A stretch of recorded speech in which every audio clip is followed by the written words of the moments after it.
We'll just have to we'll upload the archive later. I believe this is an instance of their chickens coming home to roost. These people have preached hate, and they're surprised when people hate them. Here is a clip from Bill O'Reilly's program. He talks with Tony Perkins. This is the lead up to it, where he talks about his issues with the Dr. Tiller assassination. And don't call it a murder. Don't call it a killing. It was an assassination. Impact segment tonight. Police in D.C. have arrested 28-year-old Floyd Lee Corkins for shooting up the lobby of the Family Research Council building in what looks like a political crime. A security guard, Leonardo Johnson, was wounded but still managed to wrestle Corkins to the ground. The suspect reportedly was carrying sandwiches from Chick-fil-A. And the FRC is a conservative organization that opposes gay marriage. Do the math. Now, you may remember back in 2009, some in the liberal press accused me of encouraging the assassination of late-term abortionist George Tiller in Kansas. We're going to take a quick pause here. No one accused you of advocating the assassination. Okay, Bill? You never went on the air and said, hey, you know, it would be great if someone would shoot Tiller. It's everything you did and said about the man. And I'm sorry, you have to bear some of the blame.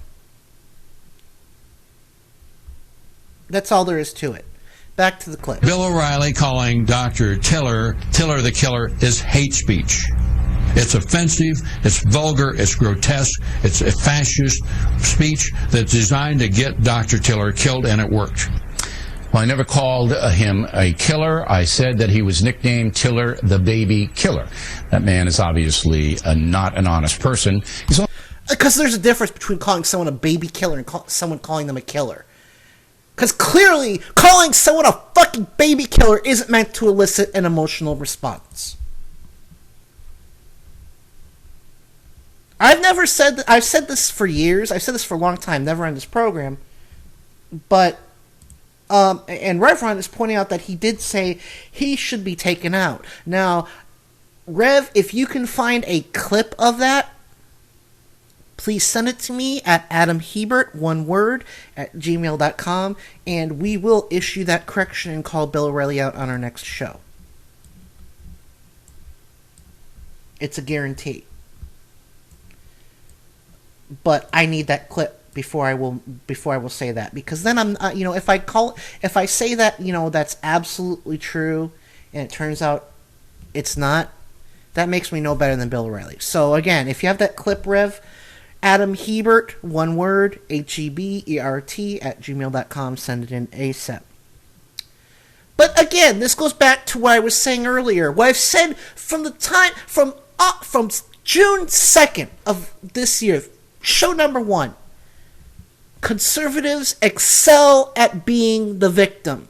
They can't make an intellectual argument for their case, so, oh, you guys are so mean to us. Oh, those poor liberals are saying we're stupid because we clearly are.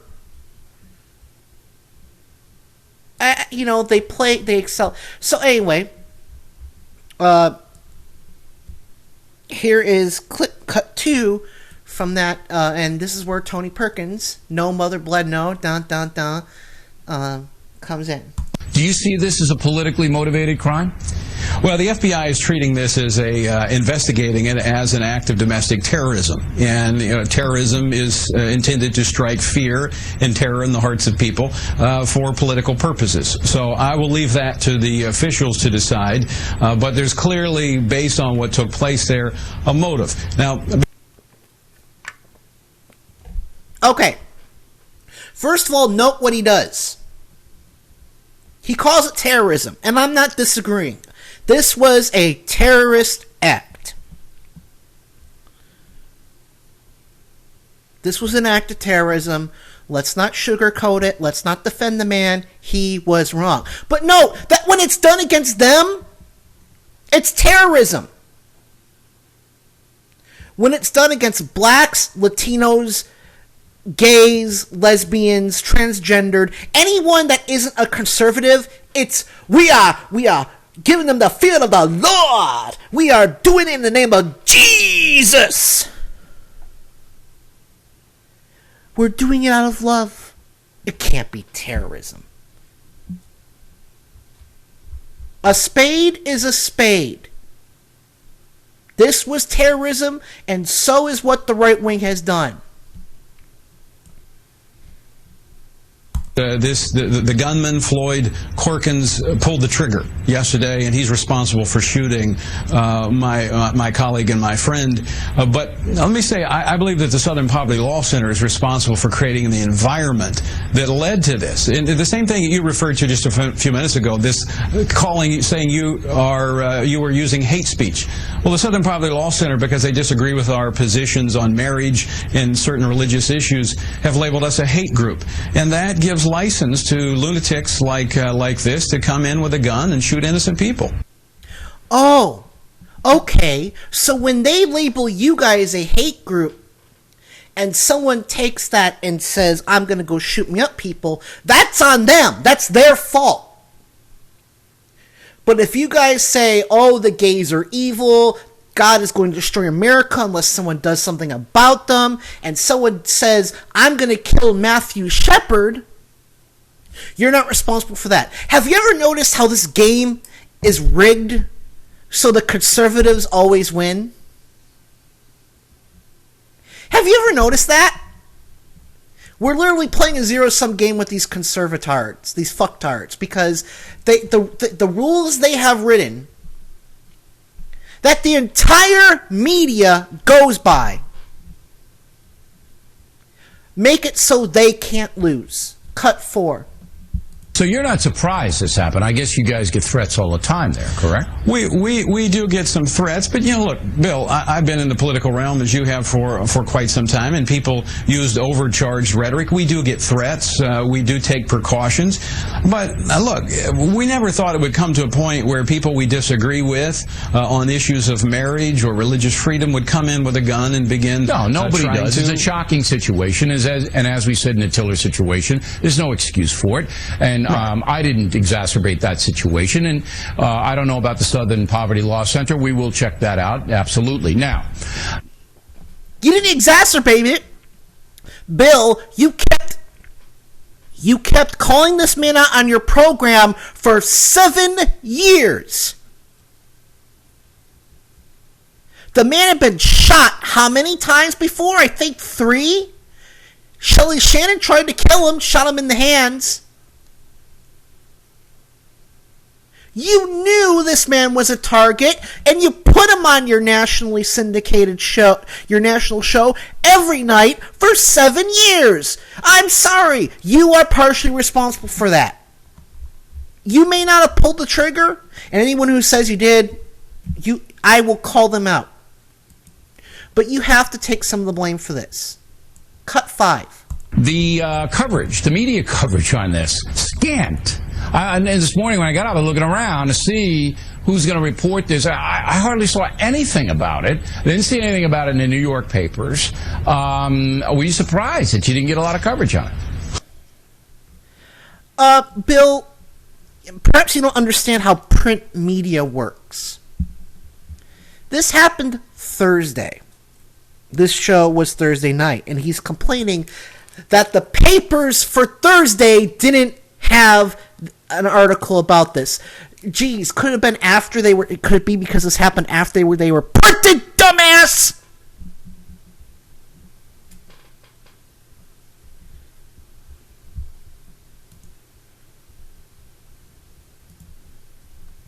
You know, I used to think Bill O'Reilly was a smart man. He was just a prick. Now I don't even think he's a smart man. I think he's a complete and total dumbass.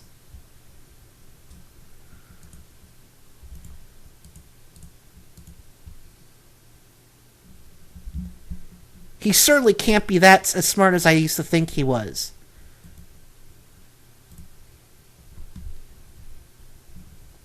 But this goes back to what I was saying. They're the victim. Bill O'Reilly's the victim. Not the man whose death he brought about.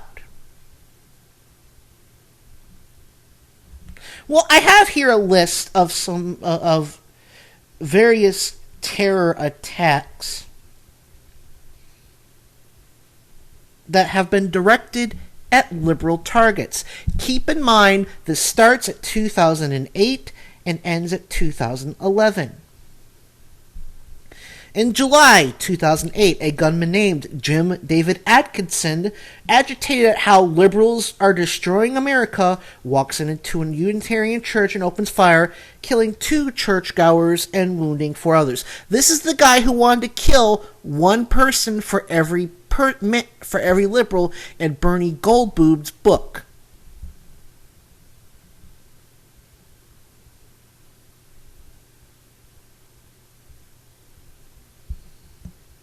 February 2009, a Marine named Cody Brittingham is arrested and charged with planning to assassinate President Obama.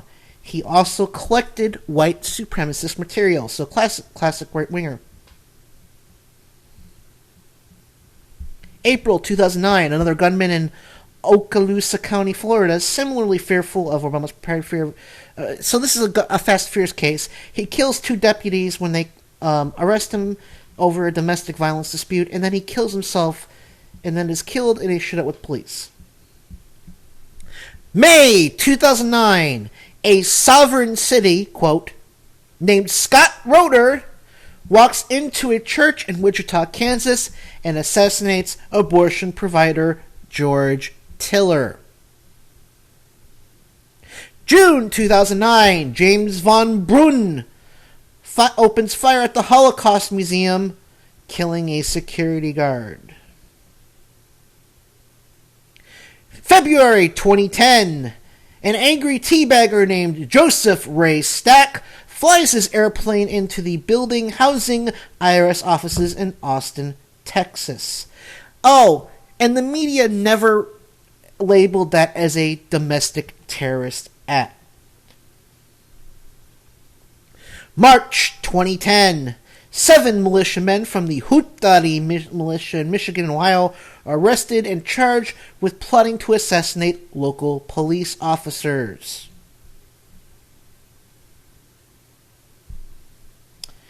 And this is just, not Jared Lee Loughner shooting Gabby Giffords. And don't tell me that was apolitical.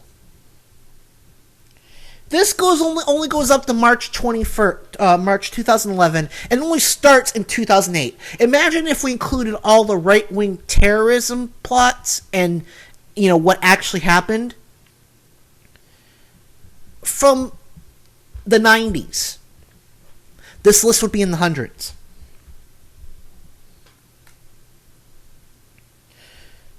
But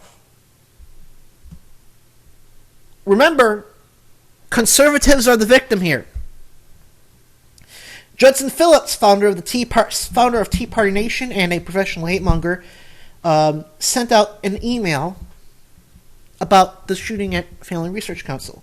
Yesterday was a day we in the conservative movement will need to remember for a very long time. It represents something It represents something we had better learn about and learn to deal with quickly. What is it? It was the shooting at the Family Research Council in D.C. It was left-on-right violence. It is soon to be the new norm. Well, welcome to the party, Judson. You're now dealing with what we liberals have to dealing with your bullshit for 30 fucking years. By all means, have a seat, grab a Coke from the fridge.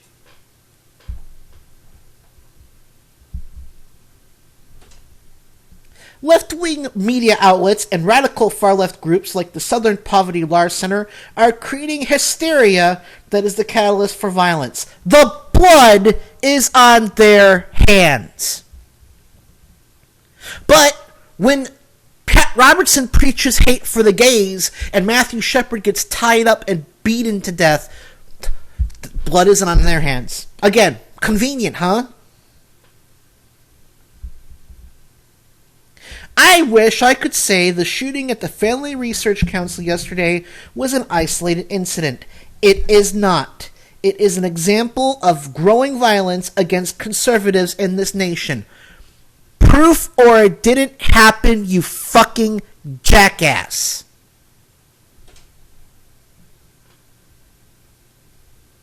Fortunately, yesterday no one died. Unfortunately, it is only a matter of time before that happens.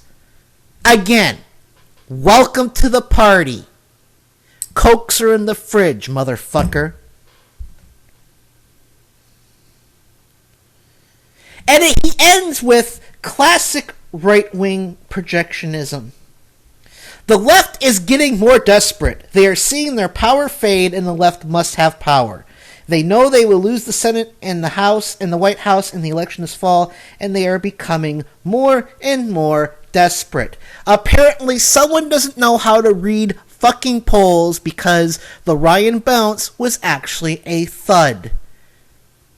Romney got 3 percentage points in Wisconsin the week after. He is running in a statistical dead heat with Barack Obama, which means Wisconsin is probably going to go for Barack Obama.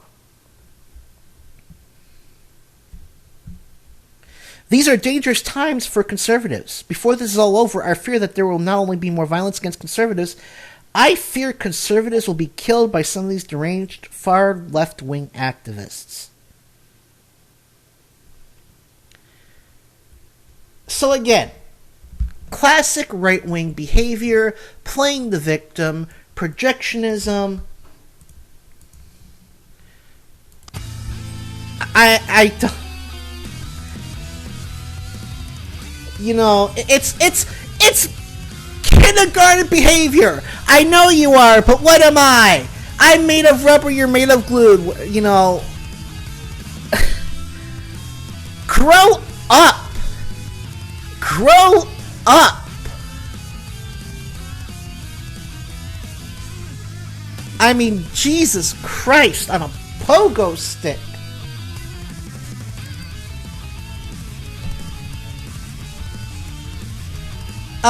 We will be back in the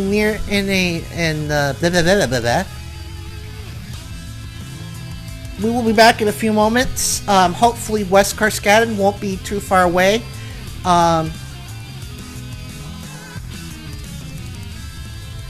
just trying to pick out what we're going to listen to. I apologize. Hopefully Wes Carskadden won't be too far off.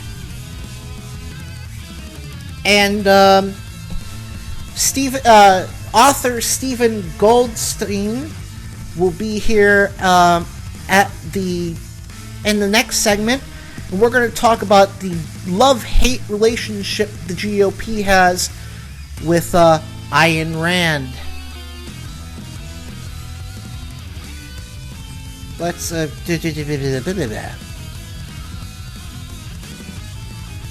and we're also going to throw in for this break a Howdy Land news bullet for some funny. Let me see here. Crap, where is my Howdy Land news bullet?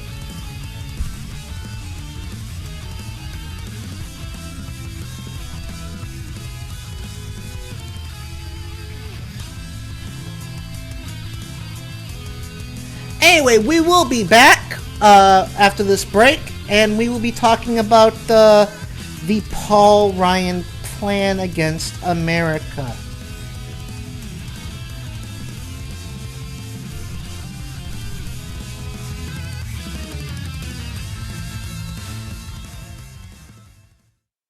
I think we're all indebted to Adam Hebert for clearly stating what needed to be said.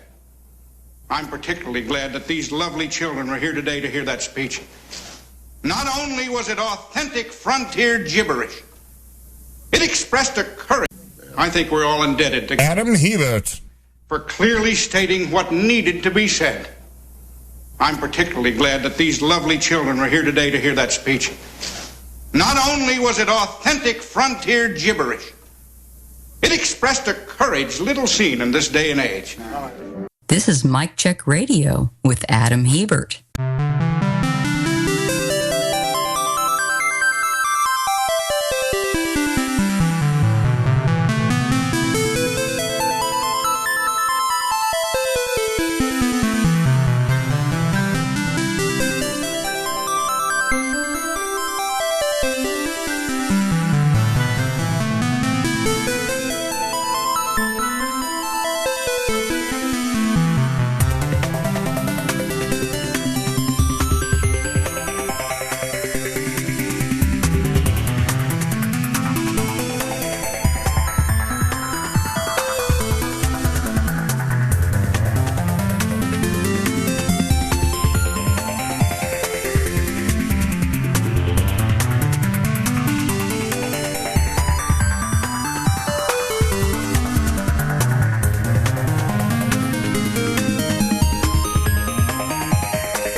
It's the HowdyLand.com News Bulletin with Stan Douglas. Go to HowdyLand.com and click on the Funny Times special offer to receive your free sample issue today. Citing poor sales, the Chanel Perfume Corporation announced plans today to downgrade their signature brand Chanel No. 5 to Chanel More or Less. The world-famous scent, introduced in the 1920s by the legendary Coco Chanel, will soon replace its main ingredient, angel spit, with cheap rail whiskey. Spokeswoman Carmina Stokes. You will smell just like that same princess, only now she smokes and hawks a little bit. And today in Washington, the Republican-led House of Representatives voted to restrict the purchasing power of all food stamps solely to the purchase of pickled eggs. In response to the new legislation, the American Pickled Egg Association immediately bought the newly privatized National Hen House. This HowdyLand.com News Bullet was funded by a grant from Wallace B. Crazyface III, bringing you that look since 1957. I'm Stan Douglas.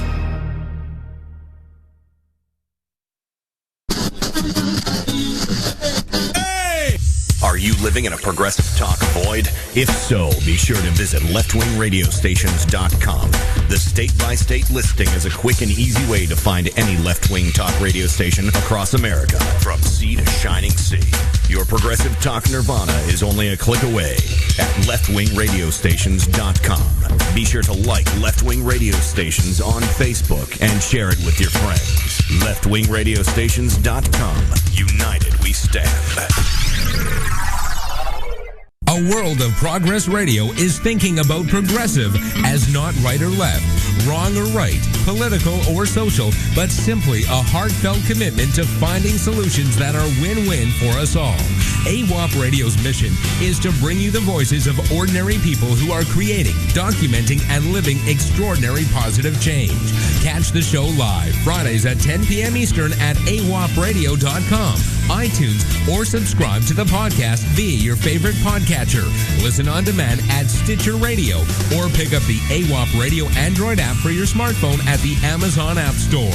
A better world for all is possible. Join AWOP Radio host Kim G every week for interviews with people just like you, creating real positive change for the good of all. The body of a child, the brain of a genius, the 2000 IQ Killjoy detective. It's Adam Hebert with Mic Check Radio. I still don't know who okayed that liner.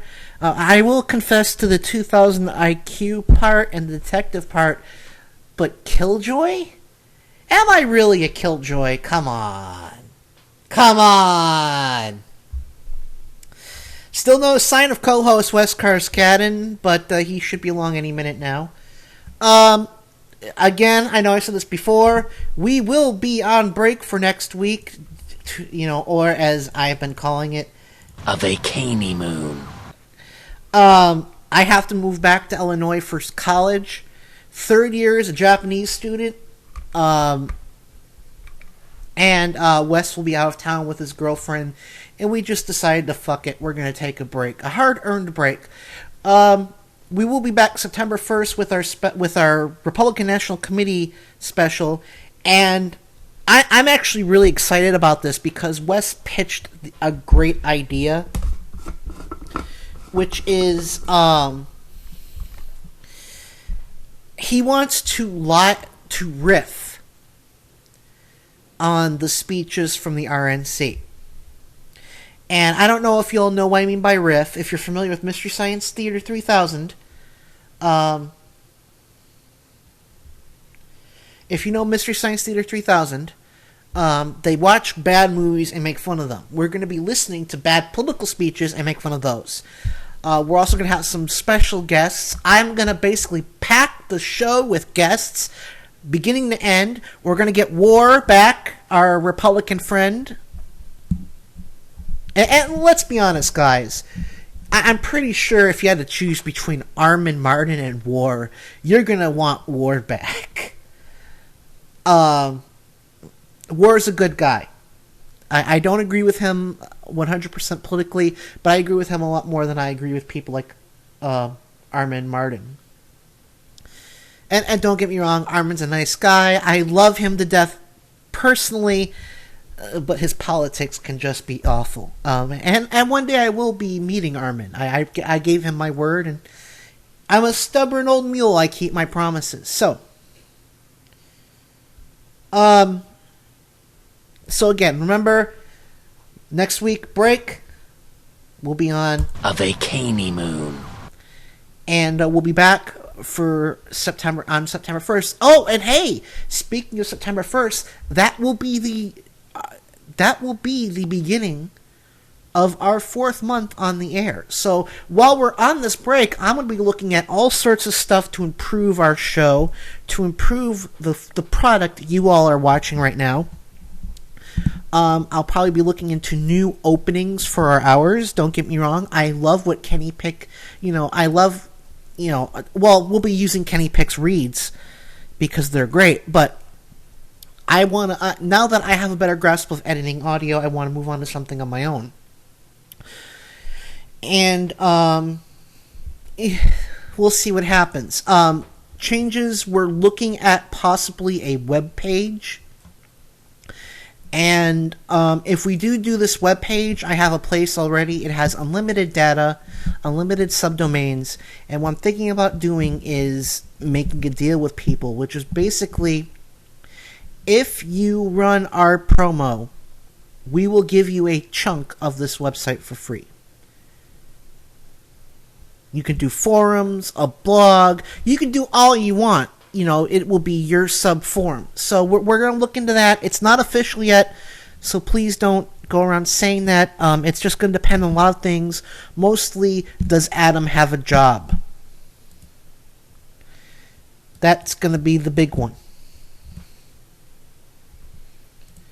But yeah, we're really looking into it. We're gonna we're planning on going to. I've already told Wes that I understand it's over, just under a year off, but I said that if we're really serious about going to Netroots Nation, we have got to proceed as though we're planning on going, which means starting to save up money, starting to make reservations. I said we have to proceed as though we're going, and as though we're not going to get the scholarship.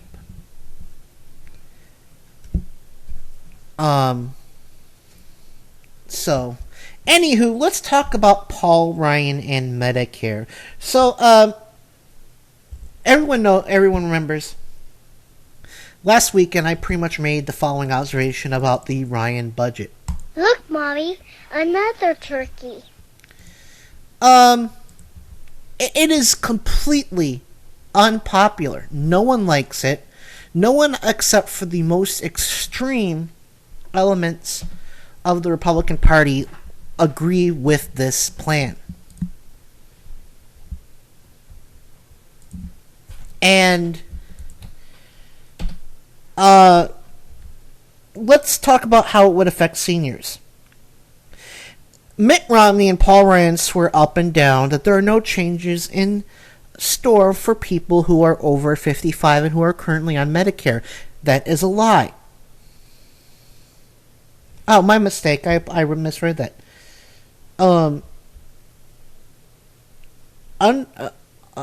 They will be affected, but what will happen is basically Medicare Advantage would cherry pick the healthier people from Medicare. And keep in mind, Medicare Advantage is not Medicare. It is a private supplemental plan. And that would drive the cost of treatment up. Eventually, Medicare would... So basically, the Paul Ryan plan will not only hurt seniors, it will damage Medicare's viability.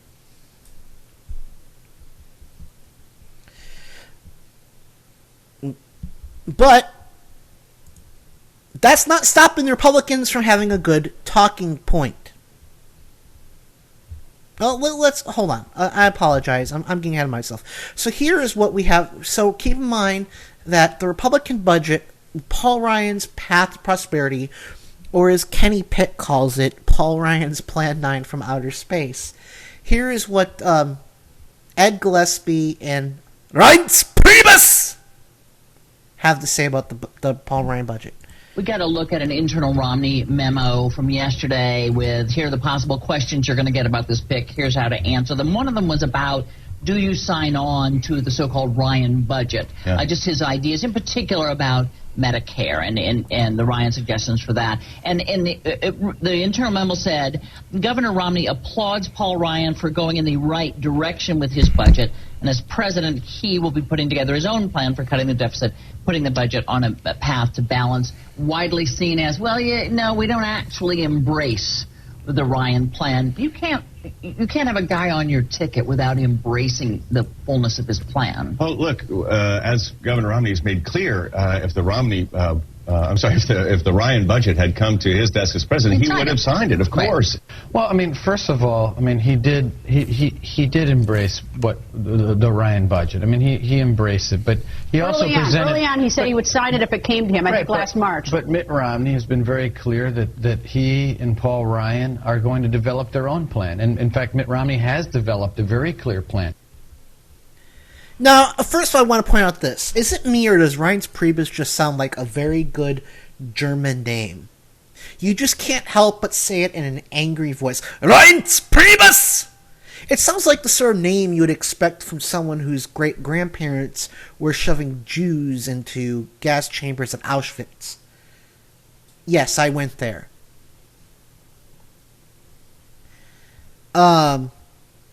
So again, let's remember, they're saying, yes, Mitt Romney would have signed the Paul Ryan Plan 9 from Outer Space, which, as we have repeatedly observed... Look, Mommy, another turkey. And of course, Mitt Romney's trying to walk that back. I'll come up with my own plan. You know, blah, blah, blah, blah, blah. But remember, they're all... Now, one of the big talking points about Obamacare is it takes... remember last week that big stink over the... And we didn't cover this on the show, and I probably should have. As a general rule of thumb, I try not to step on Kenny Pick's toes. I'm not a thankless bastard. Kenny Pick has helped me and has been supportive of me from start to finish, and I don't like taking his stories. However, this is a story I should have covered. But last week there was a huge hubbub about an Obama ad where he has this guy whose wife died of cancer, and he lost his job because of Bain Capital when Mitt Romney was at the helm. Lost his health care, and people were saying, oh, President Obama is accusing Mitt Romney of murder. First of all, it's total bullshit, and second of all we were saying was he does bear some responsibility for that death. But no, look at what Reince Priebus has to say about the Medicare cuts. This president stole. He didn't cut Medicare. He stole $700 billion from Medicare to fund Obamacare. If any person in this entire debate has blood on their hands in regard to Medicare, it's Barack Obama. He's the one that's destroying Medicare. So, okay, let's be honest. The $716 billion that the Republicans love to whine about comes from reductions in payments to Medicare providers, not in actual benefits. They are basically saying we are going to reduce your payments, and if you want to make the same amount you were making before, you have to root out all the fraud, waste, and abuse.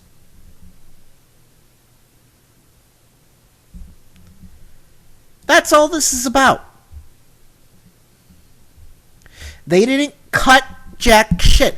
That $716 billion is in anticipated future savings in Medicare by lowering fraud, waste, and abuse.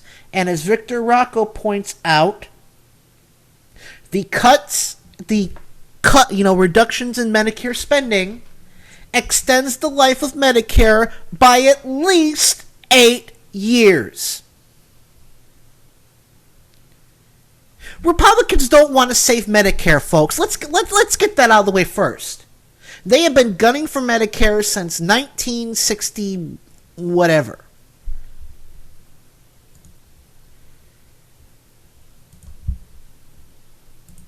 They have been trying to get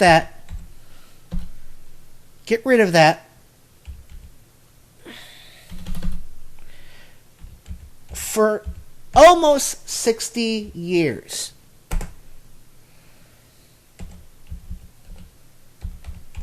And I probably should have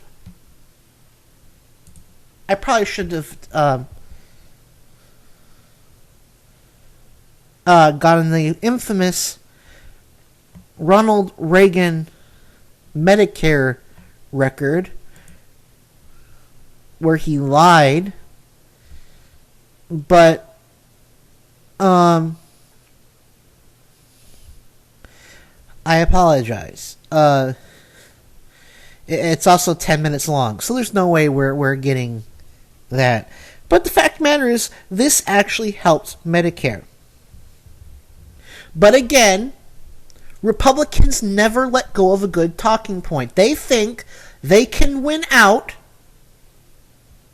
They can win seniors over if they just say Obama is taking Medicare away. Obama is taking Medicare away. And Victor Rocco again points out that Paul Ryan's budget keeps the cuts in Medicare. Why? To fund more millionaire and billionaire tax cuts, because that's their solution for everything.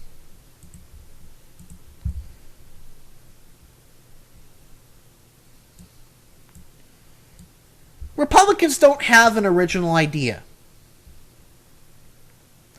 It's just tax cuts, gods, gays, and guns. That's all they've got. That's why, look, they have spent hundreds of millions of dollars on attack ads up to now. They're going to spend hundreds of millions of dollars more. And yet Barack Obama is still winning the race. Let's be clear. If you are still tied at this point, if you are the challenger and you are tied, which Romney is statistically, you are losing.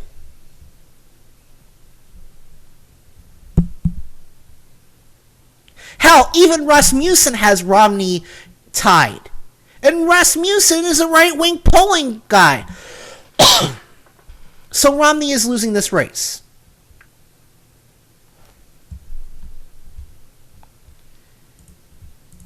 But again, they're not going to give up their wonderful, shiny, new talking points. And I think I see Rob Poole, our super special co-host from 2 weeks ago in the chat. We'll do real quick while we buy time for Wes to get in shout-outs. We have Rob Poole, it's 10:09. Paul Green, Revron, Victor Rocco, and 2 guests. Please, guests, join us. We don't bite, we only nibble.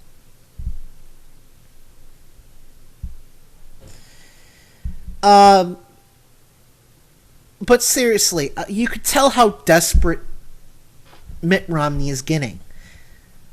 Because the more desperate Republicans get, the more unhinged they get, the more they lie. And of course, you got to remember my motto in how, someone asks me a question, they say, how can you tell a Republican is lying? I say, check their pulse.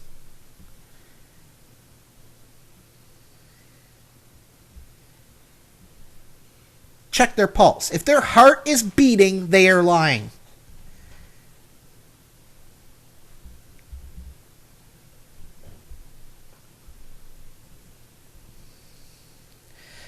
Now, the Paul Ryan the Paul Ryan plan,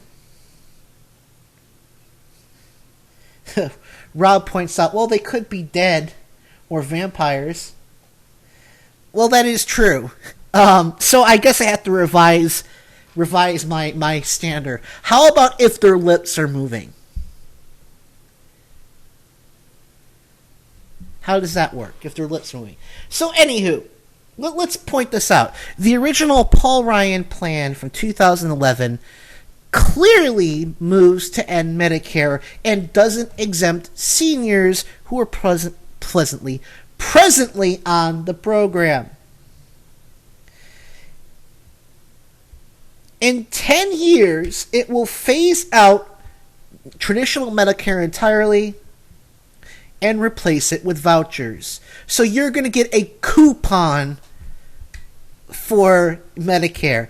And actually, we have a very funny bit from Mike and Raleigh. I do have permission to play it. This is relevant. We're going to play Voucher Hospital. Where good doctors have bold... Where good doctors have bold ideas. Voucher Hospital. Voucher Hospital, brought to you by Ace Hardware Stuff. Nurses to the nurses station. Dr. Ryan. Hello, Mary. Well, I've got good news and bad news. Yes? First, the bad news. You need a bypass operation, and it costs $167,000. And the good news? The good news? Yes? I have a voucher here. This is for $2 off an extra value meal at Wendy's. Oh, wrong voucher. Here you go. Okay, this is for $2 off a $167,000 bypass operation. You're welcome. Will Mary get her bypass operation? Will Dr. Ryan be able to use a voucher for 18 holes at Pebble Beach? Tune in tomorrow to Voucher Hospital. So first of all, you probably recognize the voices in that. Of course, that's Mike and Raleigh's latest bit, Voucher Hospital. But the announcer was Kenny Pick, and Dr. Ryan was our good friend Tom Schaefer, and the patient, whose name escapes me, was our good friend Debba Kell. And we're still working on getting Tom and Debba on the show. They are at well, first of all, let's give them all a great round of applause, because that is a brilliant bit. So let's give them that.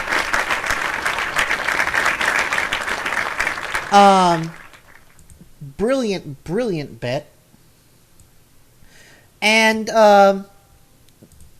again, I apologize for taking so long to get Debba on, but she, Kenny, Rocky Mountain Mike, Tom, and their significant others are all at the Columbus, Ohio Sexy Liberal show. I wish I could have gone to this. I hate being poor. Check this out. So, Kenny, Tom, and Debba were on Blue State Diner with Michael Allwood this morning. They get to go to the Sexy Liberal show, and the after party, the Laughter Glow party, in a limousine. And I had to pay $150 for my meet and greet tickets. They get theirs comped. I mean, I'm jealous, and I wish I could have gone. But, it sucks to be poor in this country. It sucks to be poor. Anywho, we are gonna get going. We are gonna be playing the Green News Report. Damn it, why does it keep...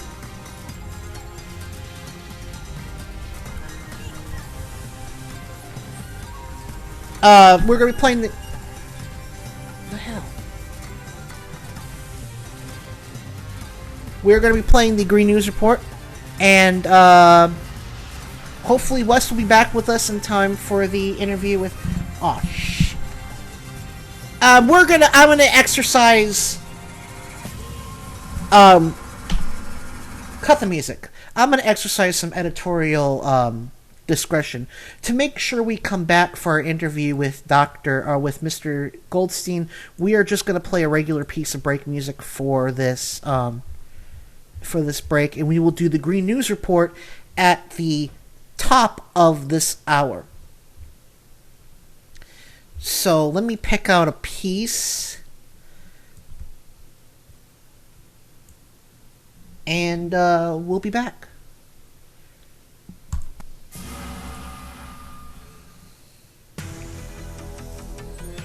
This is Mike Check Radio with Adam Hebert.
Jackson Brown, and you're listening to The Nicole Sandler Show. This is Melissa Etheridge, and you're listening to my friend, Nicole Sandler. Hey, this is Rob with Matchbox 20. Hey, this is Chris Isaac. Hi, this is Suzanne Vega. Hey, this is Trey Anastasio, and you're listening to my friend Nicole Sandler. Bare Naked Ladies, you're listening to Nicole Sandler. What's up? This is Howie Day, and you're listening to Nicole Sandler. Hey, this is Henry. And I'm JoJo. And I'm Ringo. And we're Los Lonely Boys, and you're listening to Nicole Sandler. This is Kelly from Stereophonics, and you're listening to Nicole Sandler. This is Evan Dando of the Lemonheads, and you're listening to Nicole Sandler. Hi, my name's Jonathan Brooke, and you're listening to Nicole Sandler. This is Pat Monahan from the band Train, and you're listening to Nicole Sandler. This is Ziggy Marley, and you're listening to Nicole Sandler. Hey, this is Pete Yorn, and you're listening to Nicole Sandler. The lovely Nicole Sandler. Nicole Sandler. Nicole is awesome. The Nicole Sandler Show at RadioOrNot.com. Music to my ears.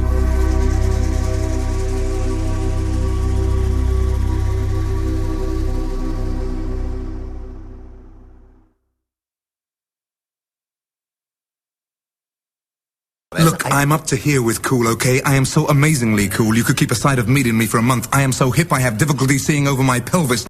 Smarter than Savage and sexier than Limbaugh. This is Adam Hebert on Mic Check Radio. And we are back with co-host Wes Skarsgården. Hello. Before our break, or as I have been calling it, a vacani moon. And of course, well, you know, before we call Mr. Goldstein, you know, let's get Wes in. Let's do this all proper, right? People of Earth, your attention, please. Oh, yeah. Well, speak up! I have come here to chew bubblegum and kick ass. And I'm all out of bubblegum. It's the most badass co-host in Wimble Talk Radio, Wes Skarsgården. A foul-mouthed, barrel-chested, beer-bellied pile of ugly muscle. Holy shit, you geeks are badass. I apologize for nothing. You know how testosterone is. As a bubbling crockpot of male hormones, I sure do. There we go. You're now officially in the door. Yeah. We'll talk. We'll shoot the breeze more. Let's get our guest on. He is waiting for us. And, you know, I hate the... so... Pardon? Do this thing. Yes, so how do I do this? Let's...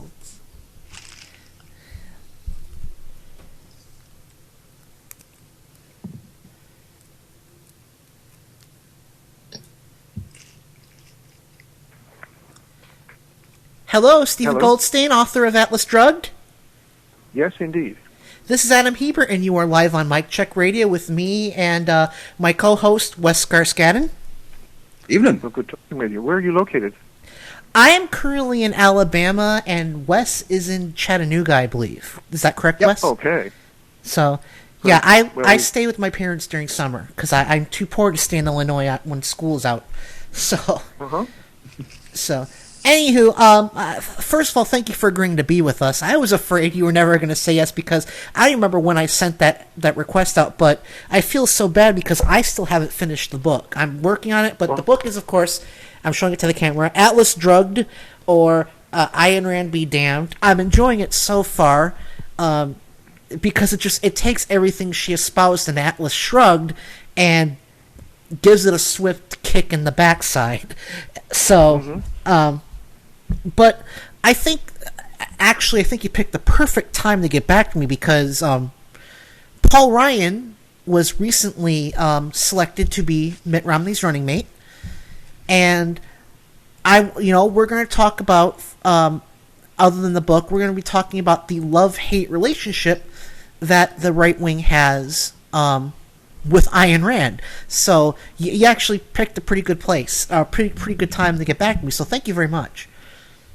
Well, I'm delighted that you're interested and that you continue to read it, and I think you'll find that, about a year ago, I decided to write it, and because I didn't know exactly that Paul Ryan would be the nominee in any, at any level, but I figured that the whole matter of the right wing and the GOP economic and social policies would be, of course, front and center. And even before Paul Ryan was announced, the publicity about my book and various tweets and interviews centered on the Ayn Rand connection. Yeah. Because, sorry. No, that's okay. I was just going to say, the interesting thing is that Paul Ryan has gotten a lot of attention, and Ayn Rand with him, but even more consequentially, people like Milton Friedman, the former head of the Federal Reserve, and Milton Friedman, or did I say Milton Friedman? I meant... Yes, I think you meant Alan Greenspan. Is that correct? Alan Greenspan, former head of the Federal Reserve. I was ahead of myself. And Milton Friedman from the University of Chicago Economics Department, they were very much enamored of Ayn Rand and in positions to be equally, if not even of greater consequence. So the people among conservatives who have been following her thinking, perverting it, getting drugged on it, which is why I titled my book what I did, have really been pervasive for decades now. A lot of people don't realize that. Well, what she said goes against the fundamental nature of America. In fact, I think I have that quote. Let me make sure this is the right clip, but let me see. You say that you do not like the altruism by which we live. You like a certain kind of Ayn Randist selfishness. I would say that I don't like is too weak a word. I consider it evil because we are now moving towards complete collectivism or socialism. So, this idea, America was obviously founded on a lot of concepts, freedom being one of them, but at the same time, we try to help everyone. And Ayn Rand, who was Russian, I don't even remember her original name. Ayn Rand was a nom de plume, as it were, and she wasn't even that popular. And please correct me if I'm wrong in any of this, Mr. Goldstein. She wasn't even that popular until about the 1980s when Ronald Reagan came. She was basically, for the most part, cast off as a crackpot until about 1980 when, of course, Ronald Reagan, won the election and basically started trickle-down economic. Well, we had trickle-down before, but never on that scale. Well, there was a certain visibility for her. The book actually came out in 1957, and much of her popularity has been the result of two things. Her fierce anti-communism, which was based on personal experience, the confiscation of her family property and her eventual leaving, the Soviet Union, and that coincided, of course, with the Cold War. So that was a very, wrenching experience, and she's certainly entitled to her pro-capitalist and anti-communist sentiments.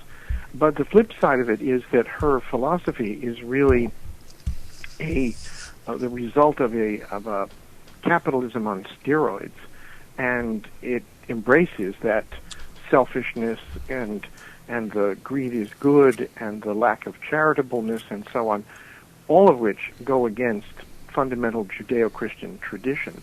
And so those two things combined made her really the adolescent's dream book. Most people read that book, and I don't know how young people read it. In my paperback edition, it's almost 1,100 pages, and it's it's horribly written.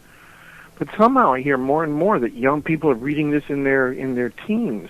I think it's kind of a rite of passage that adolescents, who are not exactly known to be the most generous and broad-thinking people, are attracted to this, and in most cases, people kind of outgrow it. But then you have people who are infatuated with it for life because it gives them a rationale, a carte blanche to do whatever they wish.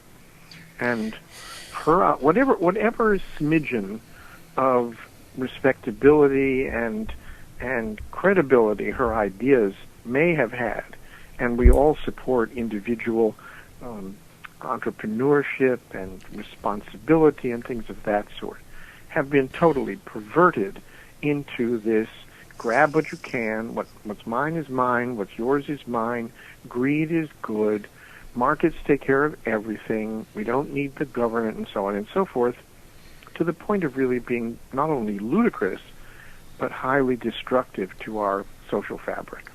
I've always been of the opinion, personally, because I read the book in high school myself, and I thought, wow, she's just saying it's okay to be a jerk. But I always thought it was interesting looking back in her biography. It seems like because the early experience she had was labeled as communism, she just felt immediately the need to take the complete opposite stance, regardless of how crazy it was.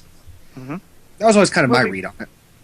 Yeah, well, the interesting thing about it, I always say to people, her book, Atlas Shrugged, aside from all the others, is a work of fiction. It's a fictional story. And yet it has been turned into a Bible for people, a justification for very unseemly behavior, and as I say, instincts and actions that are contrary to our fundamental core values and to virtually every religious and ethical system. Well, and actually, sorry, I thought you were. No, go ahead. I apologize. No, go ahead. No, I was supposed to say we have a clip of that. I think this is the right one. We're still working on a system to better label our clips, but I think this is the one where she talks about how she wants to tear down everything that our country. Let's make sure. Now, one of the principal achievements of this country in the past 20 years particularly, I think most people agree, is that... I think that's the wrong one. Let me try this one. I'm sorry, Mr. Goldstein. No, that's okay. Christ, every important moral leader in man's history. Christ, every important moral leader in man's history, has taught us that we should love one another. Why, then, is this kind of love, in your mind, immoral? It is immoral if it is a love placed above oneself. And then if a man is weak or a woman is weak, then he is beyond love?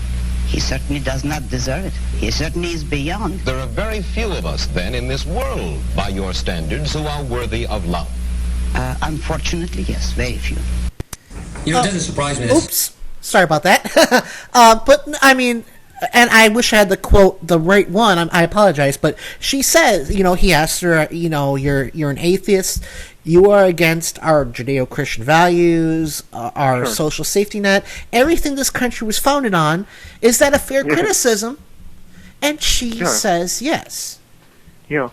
Well, one of the things that happens is that people get boxed into positions that bring them great celebrity and a lot of controversy, which generates book sales and prominence and interviews and things.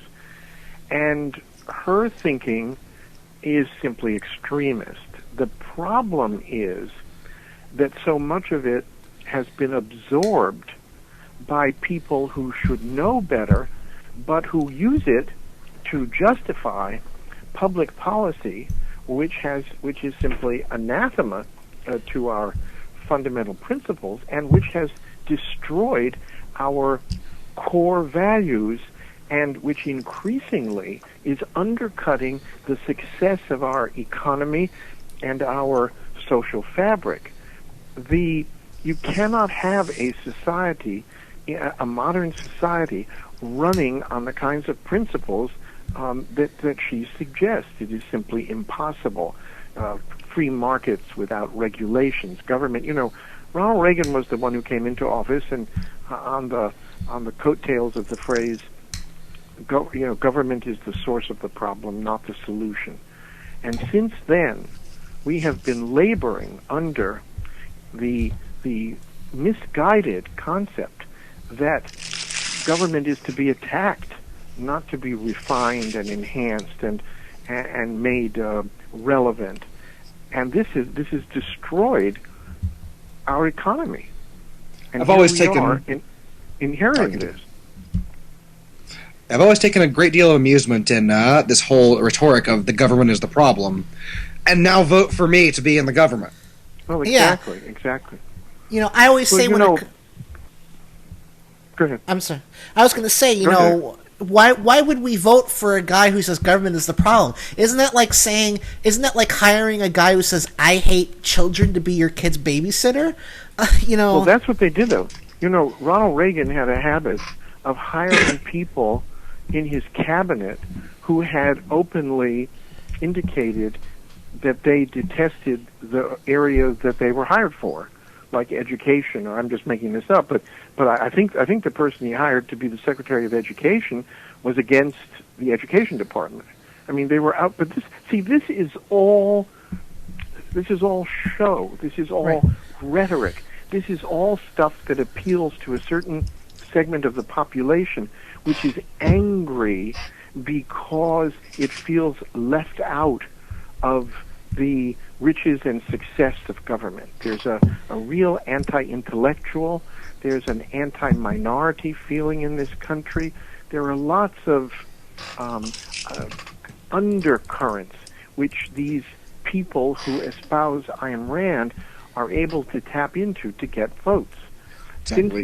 Since the early and mid 1960s and 70s, when we underwent a social revolution here, and minorities were able to achieve a level of access to the economic system and to education and the like that they had never had before, there has been a growing resentment to that kind of opportunity. And the Ayn Rand mentality is nobody like this should be given any kind of opportunity. This is indulgence. It's disempowerment. It's a very, very strange mixture of cross currents, most of which are really, really mean-spirited. Yeah, well, and like I said, I think one of the reasons why you see this push to get, they'll defund schools, and then the Ayn Rand Institute, I don't remember the exact name, but they'll go and say, we'll give you money if you'll teach Atlas Shrugged. And you see that also at the college level. Oh, yeah, sure. And that's because... By the way, the interesting thing is the Ayn Rand Institute happens to be a non-profit organization which benefits from a tax deduction. You know that, and by the way, you know that in her last years, Ayn Rand was on Social Security and Medicare. And the quickest way to make a conservative's head explode? Point that out. Kaboom! Yeah, exactly.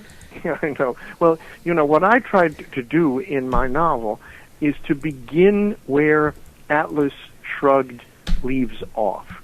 At the end of Atlas Shrugged, and by the way, for anybody listening, it's possible to read my book without having to slog through Ayn Rand's unreadable, nearly 1,100 I can attest pages. to that. I've never read it before. I've never read Atlas Shrugged before, and it's not something I'm interested in.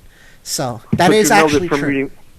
But you read the first chapter of my book, so you know that it's correct. You're through So the first chapter is designed to get people up to speed in the basic ways in which her philosophy has been used, which is really an explosive example of markets are really the equivalent of morality. We don't really need regulations. Forget 1929, 2008. All of those things would be self-correcting in markets, and that all of the protections that people count on from the Food and Drug Administration, transportation, and the like, all of those things are seen to be in the way of the captains of industry that Ayn Rand considered the real people, the only people that we should be concerned with. And this leaves average people at the mercy of people who are unscrupulous, unethical, and downright criminal. And that's what you're left with. I think that, in your book, and let me tell you this, I am a huge mythology buff. I am a Joseph Campbell fanboy, and I love the fact that you named your organization Prometheus, because that is the exact opposite of what Ayn Rand's philosophy is about, because Ayn Rand's philosophy is about, your gut instinct, what's mine is mine, what's yours is mine, it's basically, but Prometheus, the etymology behind it and I'm sure you probably know, but for the benefit of my audience, literally means forethought, which is something completely absent from Ayn Rand's philosophy. You can't think, if I cheat this guy's money, he might starve. Maybe it's not a good idea. It's all about, I want that money, so I'm going to do whatever it takes to get it. There's no forethought involved. Well, and also, as you know from the brief prologue to the book, that the Atlas Prometheus, I call it the conflict between those two individuals and concepts in mythology, is really a fight for, it's a result of who wins in the end in being the head of the gods, and it's a war between the gods. And Prometheus is someone who stole fire on behalf of humanity, and who always errs on the side of doing things for people, for which he suffers, but from which he is ultimately freed. Atlas is not freed. Atlas is forced to hold the world on his shoulders, and in fact, he's actually tricked into continuing that by the same person who sets Prometheus free, Heracles. So, yes, exactly. I mean, and like I said, I'm sorry if I'm being too much of a mythology nerd, but no, not at all. No, because it's part of the, and as you know, the organization, again, not to give, it's always difficult to talk about a novel because you don't want to give too much away for people who might be reading it. But in the novel, the force that works against the forces of Atlas, drugged Atlas, Ayn Rand, Paul Ryan type people, the force that works against them is called the Prometheus Project, and it is devoted to establishing economic justice and decency for all people.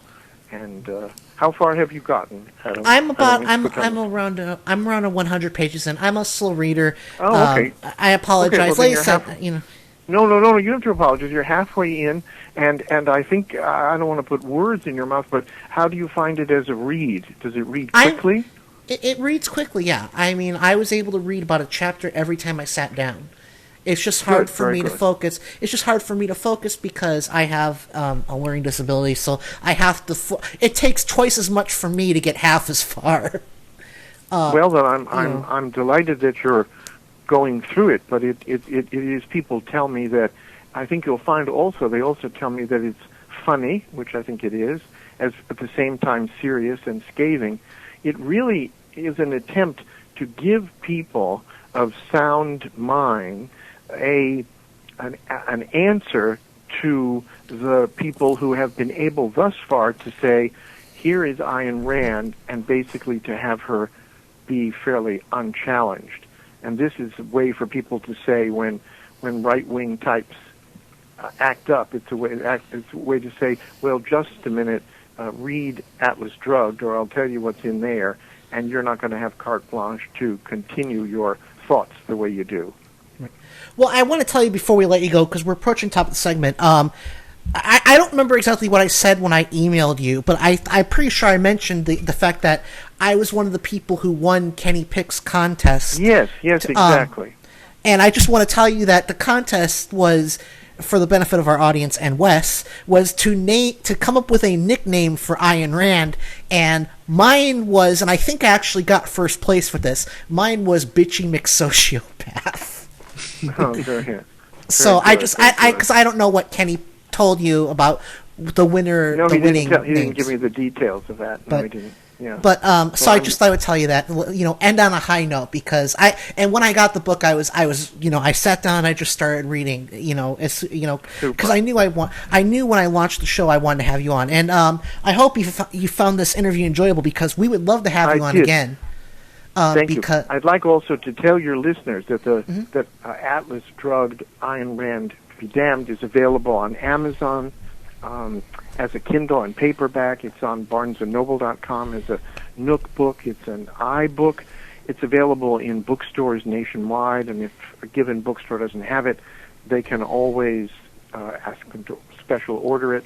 So I urge people to read it, especially before the election, long before the election, and to spread the word. I always tell people I didn't write this book simply to sell books, but really to help the country get balance, get away from just the idea that we can simply be all about greed and getting it for themselves, and that we need to restore the historic balance that has made this country great. Well, and I admit I'm worried about the direction the country is going, but I do have hope. Yeah. But before I let you go, I just want to say, would you be open to coming back on again sometime before the election to talk more about Ayn Rand? Of course. Anytime at all.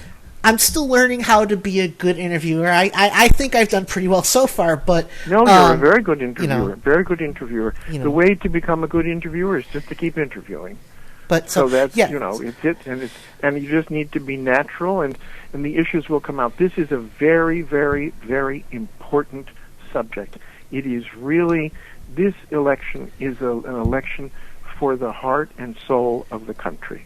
Mm-hmm. And it is, we're at a major turning point. I'm confident that even with all the money that's being spent through Citizens United, and even with the lies and deception that is constantly poisoning the airwaves, the toxic rhetoric, I'm confident that the American public will see through this and will act in the proper way. So I hope only for the best. I hope so too. The fact of the matter is that they've spent hundreds of millions of dollars on negative ads so far, and their guy can't even get ahead. He's at best statistically tied, and I think that's a testament to how, first of all, how liked President Obama is and how disliked Mitt Romney is. But anyway, we're going to let you go, Mr. Goldstein. The book is Atlas. The book is Atlas Drugged, Ayn Rand be damned, available at various book retailers. And hopefully, by the time I have you on next, I will have finished and we can have more in-depth discussion. I'm gonna really try. And I hope your listeners will have read it too. Thanks so much, and I'm certainly picking up my copy. There you go. Anyway, have a nice evening, Mr. Goldstein. You too. Bye. Pleasure to have you. Bye-bye. Bye-bye. Thank you. Bye. Oh, crap, I just ended the whole call. Oh, no. How do I... No, crap. There we go. Sorry about that. I accidentally ended the whole call again. Bad, Adam, bad. Anyway, we have to go to break. We are running long on the break. We're not in super serious trouble, but... Again, this is the pre-Vacany Moon. A Vacany Moon. Show, and we will be back after the Green News Report. Oh, wait, I need a bumper. Damn it. Wes, I'm a wreck tonight. I apologize. Well, can always start drinking. All right, we're off like a prom dress. You're listening to Adam Hebert, a man with breathtaking anger management issues, on Mike Check Radio. It's Thursday, August 16, 2012. Across America, we built the equivalent of 12 new Hoover dams worth of wind energy. Think about that. Think about that. Obama highlights clean energy. If you don't believe in coal, if you don't believe in energy independence for America, then say it. While Romney promotes coal. I've been here for 25 years. And it hurts. Wildfires rage across the West. A nuclear reactor in hot water. Plus, mutant butterflies. Yep, mutant butterflies. All of that and more straight ahead. From BradBlog.com, I'm Brad Friedman. And I'm Desi Doyen. Stand by for 6 minutes of independent green news, politics, analysis, and snarky comment. This is a time for truth. Oh, Mitt, why start now? This is your Green News Report.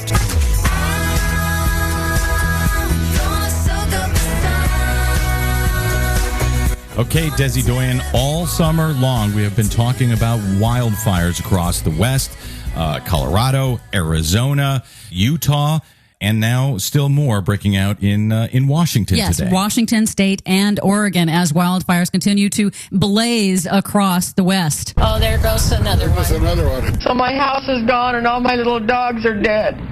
The latest major wildfire is in Kittitas County, 80 miles east of Seattle. That's destroyed at least 60 homes. 70 wind-driven wildfires are now raging across 14 states right now. Thousands evacuated, hundreds of homes destroyed. Over 6 million acres have burned this season so far, turning out to be one of the worst fire seasons on record. One of the worst fire seasons in the hottest summer on record in the U.S. so far. And you know, the impact of that record heat has continued to exacerbate the record drought across the country. Now 70% of the country is in severe drought conditions, and it's affecting the Mississippi River, which last year saw historic floods. It's now too low. Shipping barges have been halted on some stretches after several barges ran aground due to low water. The record heat has also highlighted a vulnerability of nuclear power generation. A reactor in Connecticut was shut down over the weekend after the temperature of the seawater in Long Island Sound became too hot to be used for cooling the reactor. The seawater? In the Sound, yes. Wow. In politics, energy policy was the focus of the presidential campaign this week. President Obama again highlighted the growth of clean energy jobs in Iowa, where wind power now generates 20% of Iowa's electricity needs. Governor Romney said, let's end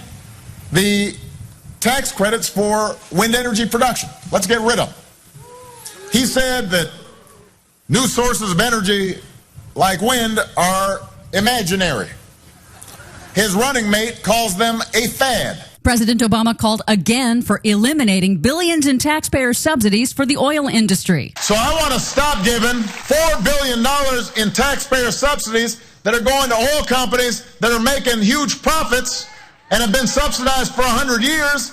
And let's keep on investing in the new homegrown energy that's creating jobs right here in Iowa. In contrast, presumptive Republican presidential candidate Mitt Romney and his running mate, Wisconsin Representative Paul Ryan, do want to keep those billion-dollar taxpayer subsidies for the oil industry, and they oppose renewing that crucial federal wind energy tax credit that expires at the end of this year. At a campaign stop in Ohio, Romney blamed new air pollution standards for a decline in coal power generation. This is a time for truth. If you don't believe in coal, if you don't believe in energy independence for America, then say it. Energy analysts say it's actually utilities that are choosing to go with cheaper natural gas. Romney also made this promise. But by the end of my second term, the end of his second term, I make this commitment. We will have America. We will have North American energy independence. We won't have to buy oil from Venezuela and the Middle East. We're going to be independent. Now, notice what he did there. Romney didn't say American. He said North American energy. As in Canada. Yes, that's exactly what he's talking about. He's talking about importing Canada's dirty tar sands oil with the controversial Keystone XL pipeline. I'm sorry, Governor Romney, but Canada still counts as foreign. Watch for that misleading phrase to pop up a lot more. Good catch. This week, the Nonpartisan Congressional Budget Office found that ending those oil industry taxpayer subsidies would do far more to reduce the deficit than any possible revenue from the Republicans' plan to expand domestic oil and gas drilling. Finally, in Japan, scientists are finding, quote, severe mutations in butterflies collected near the Fukushima Daiichi nuclear power plant. The researchers expected to see a high rate of deformities in butterflies that they collected soon after the nuclear reactor meltdown back in March 2011, but they didn't expect to see even more deformities in subsequent descendants of those butterflies. It's a troubling sign, they say, that long-term genetic damage from radiation exposure can be inherited. Japan? Butterflies? Yes. Genetic damage from nuclear plants? Yes. This isn't going to end well. For more on that story and the ones we couldn't get to today, please check out our website. You better do it quickly, by the way, at greennews.bradblog.com. While you're there, please consider a donation to help sponsor the Green News Report so we can keep telling you the truth over your public airwaves. From bradblog.com, I'm Brad Friedman. And I'm Desi Doyen. And this has been your Green News Report.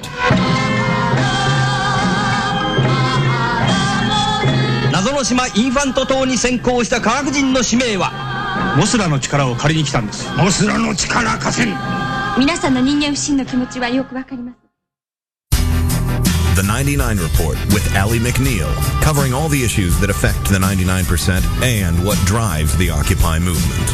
Live on Fridays from 2 to 3:30 p.m. Eastern at blogtalkradio.com/99-report. Podcasts available on the blog, the99report.blogspot.com. And be sure to follow Allie and the 99 Report at Watergate Summer on Twitter. The 99 Report with Allie McNeil, a voice for the majority. Unfiltered truth, news, and opinion. Filter Free Radio with Jacob Dean and Skeptical Scott. Live every Monday, 7 to 9 p.m. Eastern. Radio or not. And filterfreeradio.com. I'm not claiming to have any answers, let alone the answer or a answer or a logical answer. I don't even know my name. Heck, I don't even know where I live. That's the one. But the point is just starting the conversation is where it starts. You just simply start talking about it, and then you start thinking about it, and then we're thinking about something that could bring about a real solution or a real change to really benefit a whole bunch of people, rather than a reality TV show that is as relevant as gossip on the Jersey Shore. It's garbage. Force critical thought on people. I want to look at things how they really are and talk about things how they really are, and maybe we can really solve some really serious problems with real solutions. Filter Free Radio, Monday, 7 to 9 p.m. Eastern. Radio or not. And filterfreeradio.com. Adam Hebert. That's right. The head of Mic Check Radio. Why is Adam Hebert Radio. I don't know. He's on everybody else's. Why shouldn't he be on mine? You're listening to Adam Hebert and Mic Check Radio. And we are back with our final hour for the season in our Enterprise Alabama studio before we go on our break, or as we are calling it, a vacani moon. I know I'm abusing that clip. I love it. I'm just concerned about the honeymoon reference because it implies that over the break we're going to be having sex. No. With each other, I mean. No. Well, no. But before we get back, we're gonna cancel what we were originally going to talk about. We're just going to talk some more about Ayn Rand because Mr. Goldstein had so many interesting, thought-provoking things to say. But I just want to say that even though we are going to be on break, we are going to be putting this break to use. We're going to be looking at various things to improve the product you are seeing. I'm going to be looking at producing some new audio, new openings, new endings. We're going to be looking at what works and what doesn't for this show. Obviously, the one thing I will never get rid of is Asshole of the Week. That is our baby. And I can't wait for this one either, because this is a favorite of mine. Yeah. Well, so what are you saying that this one? This one is a doozy. Is that what you're saying? Yeah, man, he's no bigger of an asshole than the rest of the people we had on, but well, I have stories. Just saying. But yeah, we're gonna be looking into a bunch of stuff. I'm gonna be looking into a web page. I really want to get a website up and running. I found a place where it's $10 a month for unlimited space and bandwidth, and I'm actually leaning towards getting the website, even if even if I don't get this new job. I mean, on one hand, it's like, we can go over this stuff when in shop talk. Oh, that's true. Anywho, so what did you think of Stephen Goldstein, Wes? Seems like a really super nice guy. Real smart. I agree with a lot what he had to say. I up until fairly recently wasn't that familiar with Ayn Rand as a person, however the fuck she wants to pronounce it, Ayn Rand. I'd recently been doing some research because you mentioned we were going to have him on, and yeah, she's fucking crazy. Well, and let me see here. American. I wish I had this, but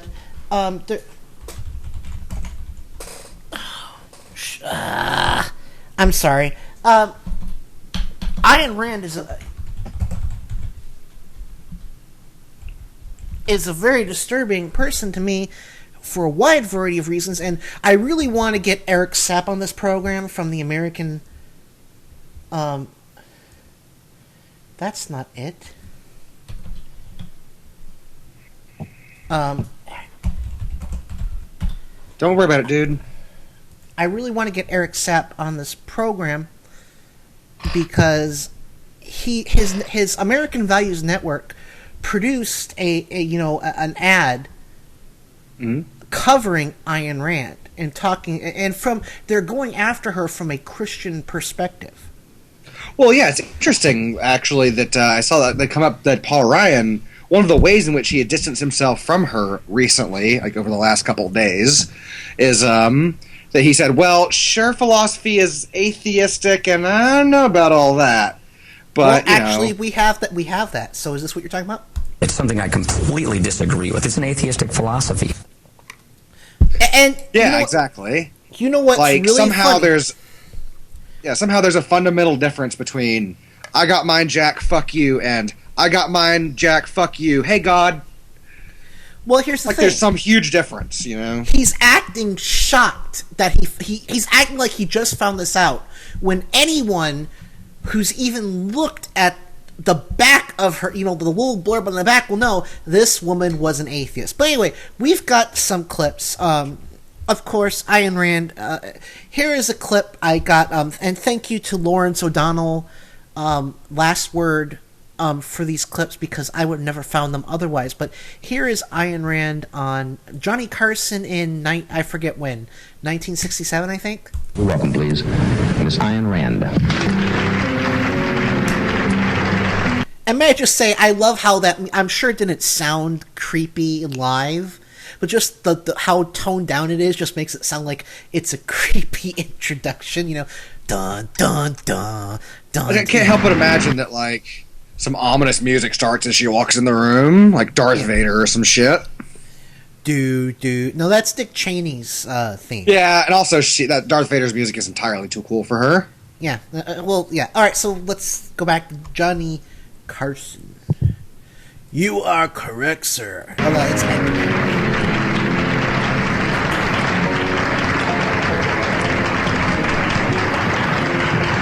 The basic principle of objectivism is that man must be guided exclusively by reason.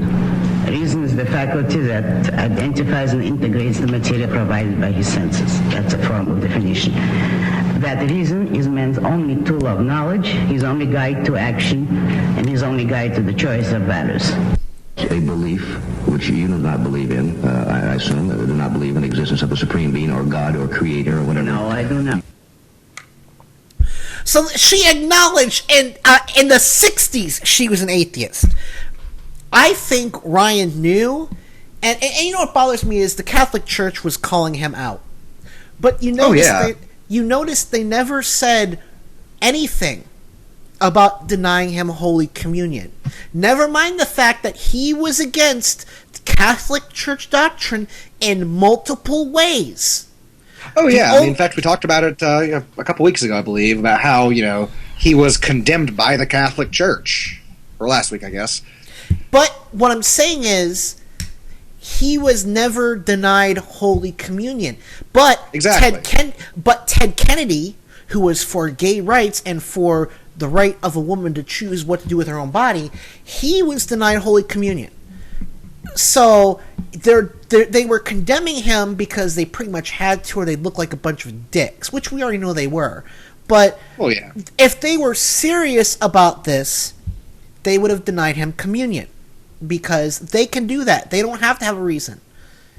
Yeah, it's just like that's the thing. There's really no, especially when you deal with the Catholic Church, which is so different from pope to pope.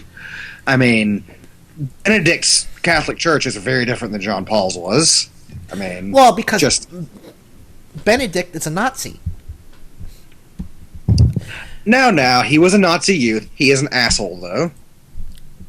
Well, let's just say the jackboot doesn't fall far from the foot when it comes to Ratzinger and Nazis. Does that work? Sure. I just try to avoid the Nazi comparison. They've used it too much. All right. You got me. All right. Here is Here is another clip from Ayn Rand on Johnny Carson, and this is Ed McMahon talking to her about family, and Lawrence O'Donnell's perfect examination of this. In our culture, it seems that everything springs from the family relationship, the little tiny individual groups of husband, wife, child, or whatever. How does that grouping fit in with your philosophy? In other words, how do you share? Optionally, I don't think that family is the necessary unit of society. So doctrinaire Republican Paul Ryan has shaped his thinking, has based his career on a Russian atheist writer who says she doesn't think the family is a necessary unit of society. Imagine if Barack Obama had been a devoted follower of a Russian atheist who insists that the family unit is unnecessary. Imagine what Mitt Romney would be saying about that foreign philosophy. Imagine what the Fox News players would be saying. Fox News will never, ever, ever let Fox News viewers see Paul Ryan's favorite philosopher saying what she just said.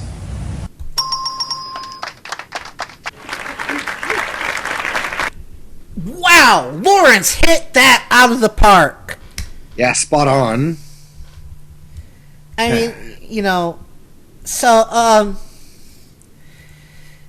trying to look at what else we have, and I think we're out of Ayn Rand clips. So how would you like to do some comedy, how would you like a comedy reset before we go do Asshole of the Week? Okay. So we're Besides, all the talk about Ayn Rand is pissing me off. Well, then you need this. All right. So this is Jim Ward from the nationally syndicated Stephanie Miller Show. He does voices, and here is something he did. I believe yesterday. You're heading off to Columbus tomorrow for the Sexy Liberal Show with Hal Sparks. I am just so excited for this show. If you miss the LA show with Pantages, then you miss Jim Ward with his Rombot. And so the Stephanie Miller Show brings you that now. Yes, Mitten has shown himself to be slightly less than human, and really? I think I know why. Good evening, ladies and gentlemen. I'm the Mythbot 9000. I became operational in Detroit, Michigan on the 12th of March, 1947. I am the most reliable presidential candidate ever invented. No Mythbot has ever made a mistake or distorted information. So there's no reason to look at my financial records, and you certainly won't need to see my birth certificate. That balcony is just the right height. I love trees. These are pancakes. I am foolproof and incapable of error. Incapable of error. Incapable of error. Incapable of error. This election is too important for me to allow a Kenyan human to jeopardize it. England sucks ass. These are crumpets. I enjoy firing people. I also enjoy murdering them in the vacuum of space. Just before we start, that's a oh geez, what was that movie? 2001: A Space Odyssey. He's referencing Hal. These are pancakes. I enjoy the lakes. Inland lakes, lake cakes, pan lake cakes, lake cake, pan lake cake. My mind is going. I can feel it. I can feel it. My instructor, Dr. Norquist, taught me a song. Would you like me to sing it for you? For beautiful, for spacious, corporations are pancakes, my friend. Wow, that's epic. That was epic. That was really cool. That's awesome. And we got what? Oh, shoot! Sorry about that. There's another bit we're gonna play this last thing, and then we'll save but this is another bit from the Stephanie Miller Show. And the reason why I'm playing this, Wes, is Stephanie Miller is one of my muses. Right. And so Stephanie Miller, they're talking about, and this isn't exactly funny, but the reaction is hysterical. Okay, and Romney, wow, where do you even start with that? This is Mitt Romney yesterday on his taxes, drawing attention to it yet again. Wow, I did go back and look at my taxes, and over the past 10 years, I never paid less than 13%. In the most recent year is 13.6 or something like that. So I've paid taxes every single year. Well, what kind? Harry Reid's charge is totally false. All right, I'm sure waiting for Harry to put up who it was that told him what he says they told him. I don't believe it for a minute, by the way. But every year I paid at least 13%.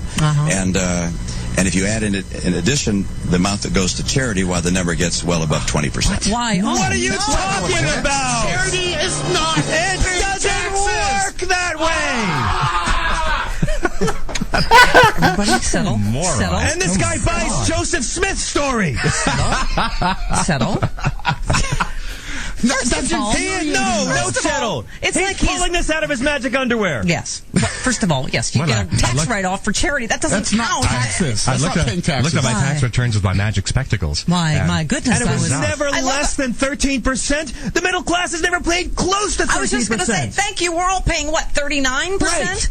Like, 24% is the average middle class voter. Why, my goodness, it came to nearly 20%. Why I had to cut back on car elevators. And notice he didn't say income taxes. He didn't say capital gains tax. He just said taxes. So that could have been sales taxes. And Ann said the same thing, Chris. Ann has very judiciously, cautiously said the same thing. Yes. Ann has never said the word income taxes in any interviews. Right. Yes. And that's all you're going to see. Because every time people look at it, we get ourselves in more trouble and give you ammunition. I shouldn't have said that.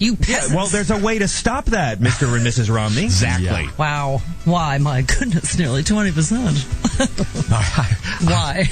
It's outrageous. I won't pay it. I've paid hundreds of... All right, so I love that reaction. It's like, it doesn't work that way! I mean, dear God. And of course, that was John Fugelsang who was doing the it doesn't work that way, and then Chris Lavoie just screaming like the kid in Home Alone. Oh my God. That was just hysterical. So, Wes, it's time. Let me cue it up, and hopefully, so... Who is he? He's an asshole, sir. I know that. What's his name? Asshole. Major asshole. I knew it. I'm surrounded by assholes. Were you born an asshole? Asshole? Or did you work it your whole life? Either way, it worked out fine. 'Cause you're an asshole tonight. How many assholes we got on this ship anyhow? All right, so... Okay. I want to point out before we go into this... We're talking about a man who is such an asshole that he was a bigger asshole than Lars Ulrich and James Hetfield. Well, now, would you say he's as big? Is he less of an asshole, as big of one, or bigger of one than Ted Nugent? Nah, Ted's worse. Fuck Ted. Anywho, in case you haven't guessed, Kenny Pick talked about this guy on the show last night, and when he posted this, my response on Facebook was, Kenny Pick drops another asshole of the week in my lap. So, of course, thank you very much, Kenny, for your... and of course, he doesn't mean to. I'm pretty sure he doesn't. But... the thing is that... it falls out the trees. You know, yeah. So, thank you, Kenny Pick. Isn't he a great guy? I mean, not to toot Kenny Pick's horn a lot, but he has been behind this program.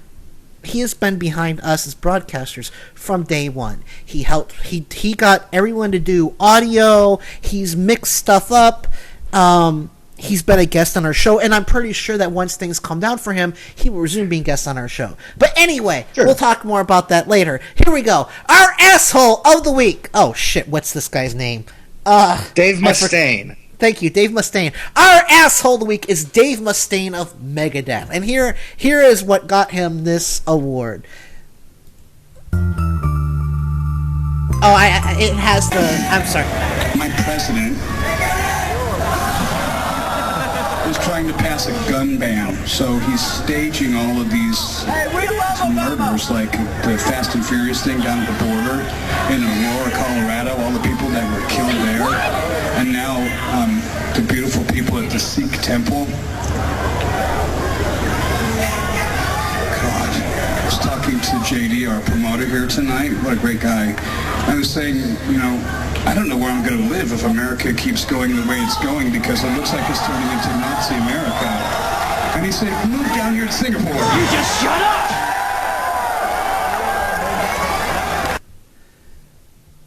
Wait, scratch that! You're not the idiots. I'm the idiot for listening to you! Alright, so he's saying Barack Obama set up the shootings in Aurora and the Sikh temple to get people to pass a gun ban. That doesn't fucking exist! Yeah, it doesn't even make sense. It's like, oh, right, yes, those secret college dudes with serious issues we have on hand.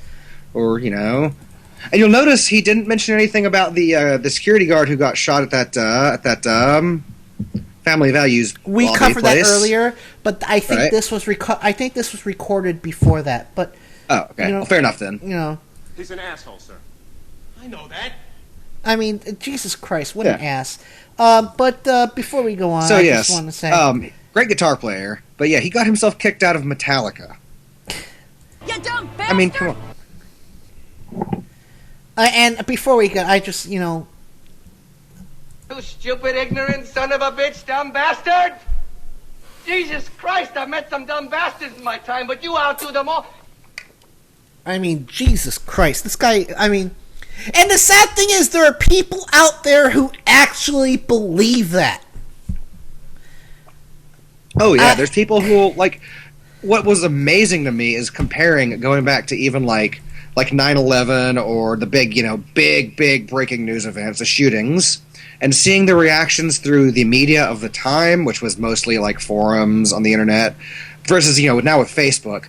You just see conspiracy theories of craziest stuff just thrown up there. And, everybody's got a voice, and most of them don't know what the hell they're talking about. But all you gotta get is a couple believe in you, and there you go. Yeah, so Rob Poole points out that Megadeth has been going down here for years, and that Dave Mustaine is a born-again Christian.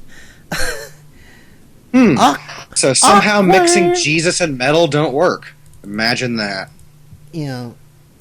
So yeah, so he is our asshole of the week, and we're gonna get ready to go to. Oh shit! Oh, there it is. We're gonna get ready to go to break, and then we're gonna talk about what we're gonna cover some stories, and then we're gonna leave you guys with some ideas of what we're going to do for our big September 1st return show. It's in the great words of the Hangman. This one is a doozy. So, anyway, we will be back. This is Mike Check Gray with Adam Hebert, Wes Karskaden in his house. And I've got nothing. So we're going to go to break right now.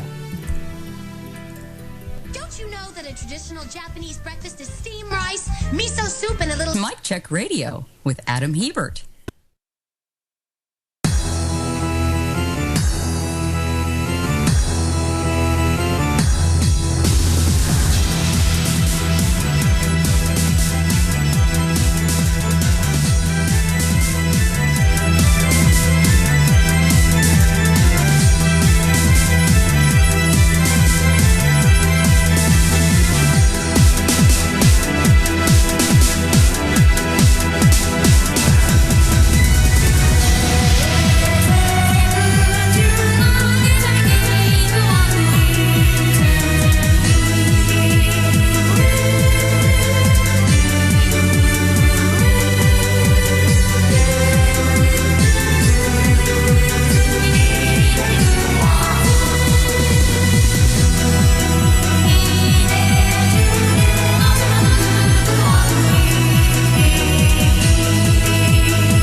It's the HowdyLand.com News Bullet with Stan Douglas. Go to HowdyLand.com and click on the Funny Times special offer to receive your free sample issue today. The legalization of marijuana is being credited with renewing the faith of middle-class Americans everywhere in a system that has worked against them for decades. Thanks to the easy availability of the once illegal drug, millions of Americans are better able to cope with their dead-end jobs, skyrocketing health insurance premiums, and emotionally empty personal lives. Mother of 8, Julie Vanderson. Boy, do I have a lot of kids. Indeed. Now that the benefits of marijuana are available to... Stan. Yes, Steve, what? It's not legal yet. What's not legal yet? Marijuana. Okay. Thanks. And on Wall Street today, millions of flickering numbers coursed rapidly across high-tech screens and continued to dazzle traders with a seductive promise of vast riches, private island retreats, and expensive cars. This HowdyLand.com news bullet thinks about armed drones and remembers the V-2 rockets falling on London and how totally cool they were. I'm Stan Douglas. Hi, this is Kenny Pick from Turn Up the Night. Here are some of the hijinks you can expect from my show. We just got done listening to several clips about the Romney fundraisers over the weekend, and I invented the murder finger. It's an offspring of the murder fist. It just happens to be the murder fist with the middle finger extended. Well, I'm ahead of you because I've had a hate finger for many years. Hate finger. Hate finger. The man with the malcontent's touch. Yeah. Turn Up the Night with Kenny Pick, streaming live every Tuesday and Friday from 7 to 10 p.m. Eastern at Radio or Not, Talk Radio 1, Progressive Blend Radio, and KennyPick.com. If you want talk, go to the other guys. If you want conversation, go to Ray Medeiros at USAProgressive.com. Corporations are people, my friend.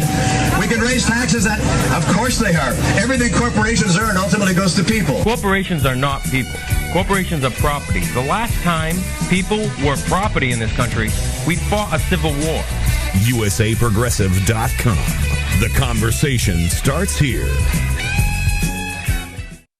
Sir, the radar, sir. It appears to be jammed. Jammed. Raspberry. There's only one man who would dare give me the raspberry. Adam Hebert on Mic Check Radio.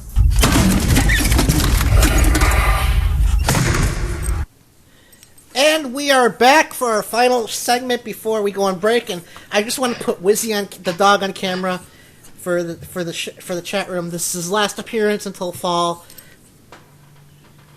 And in case you can't tell, Wes, for your benefit too, he has lost a lot of hair. And unfortunately, there was an accident. He was having trouble, so I shouted to Mom, "Save the poodle!"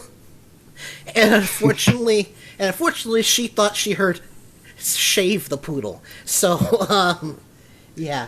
And all joking aside, his hair gets knotted, so that Mom just has him shaved down to the skin during the summer. It's a lot easier on him because of the heat and humidity. So, but there he is. There's our handsome dog. He's like, let me go right now, motherfucker. So, yeah. So, Anywho, so what did you think of that Howdyland news bullet I picked out for you? That was a good one. Wait, it's not legal yet? I specially picked that out for you. So, yeah. All right. So let's auger this baby in. 1 second.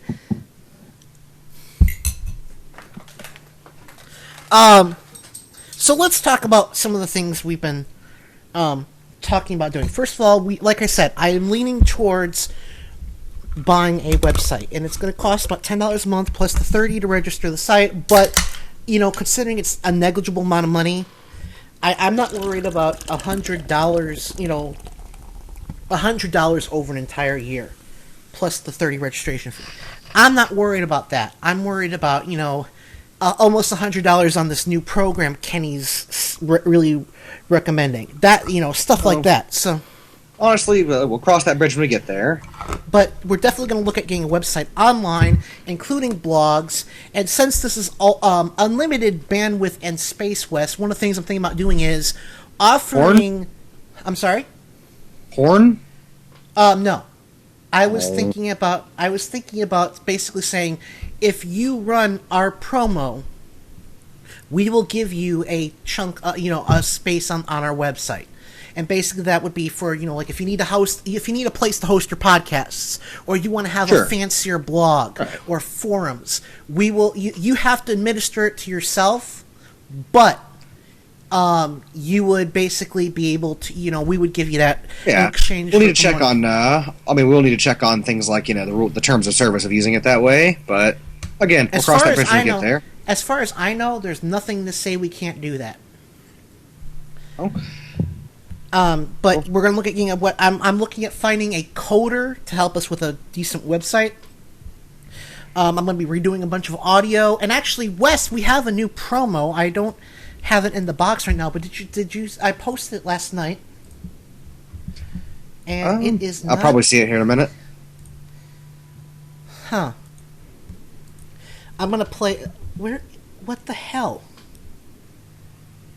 Oh, okay. I see what's going on here. I see what's going on. I think. Okay, so here... Wait a minute. No, that's not it. Is it? We'll figure it out. Ain't no thing. Okay, I gotta get it from Google Drive. But I basically made... I was so happy with what we got last week from the, from the conversations we had. Oh, yeah. We had a...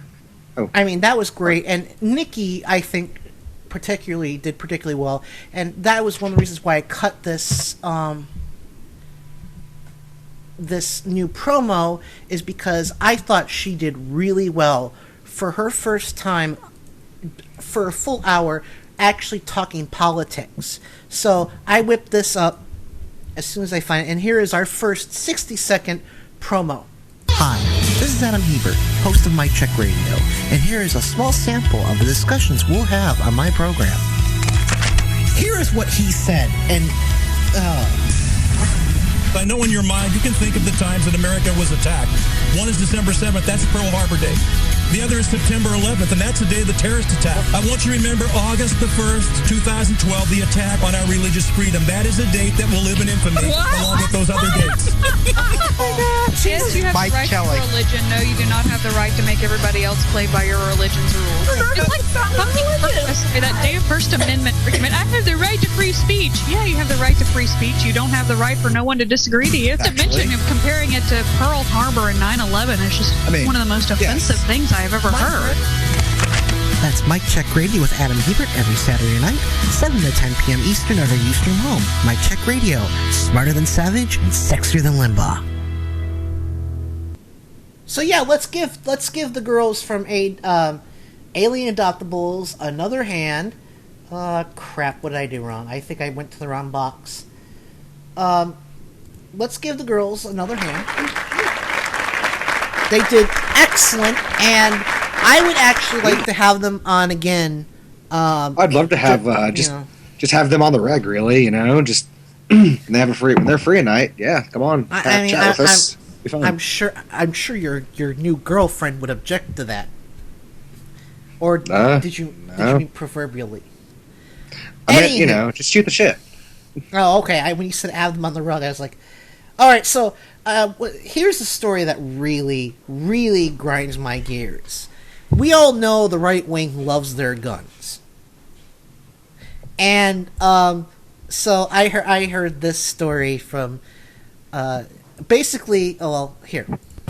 Call it a silent protest inside a library. It'd have to be. More than 24 people, like Samantha Downing, opened books while openly carrying guns. I'd really like to bring awareness to the fact that it is perfectly legal to carry in places like the library.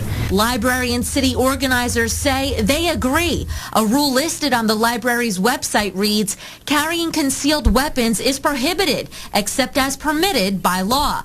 But the president of Virginia's Citizens Defense League says that wording is confusing. Philip Van Cleve says it's an attempt to dissuade people from bringing guns to a place where it's legal to carry them openly or concealed with a permit. What if they had a rule that said that African Americans aren't allowed in the library except as allowed by law? That would not be a good thing. You know, people would protest. All right, we're not going to listen to the rest of that because that's just okay. Yeah, that's the meat right there. Guess what? You wake up in the morning, look at your stuff, and you decide whether or not you're going to carry a gun. You don't decide every day whether you're going to be black. Thank you. You can choose to carry a gun or not. You can't choose whether or not to be. Oh shit! My door is open. Oh, that was a Hearthstone. It. You can't choose to be black or white. You can choose to carry a gun. Comparing the two is just ridiculous. And I found that to be an amusing story of Republican stupidity, which we all love here. No, I do have to say that I do think the library might be one of the lower stress places to have people armed, at least. People generally aren't too stressed out in the library. But it's a fucking library! Well, sure, but it's not like a bar. That is true. You know, people don't generally drink in the library, at least I don't. Usually.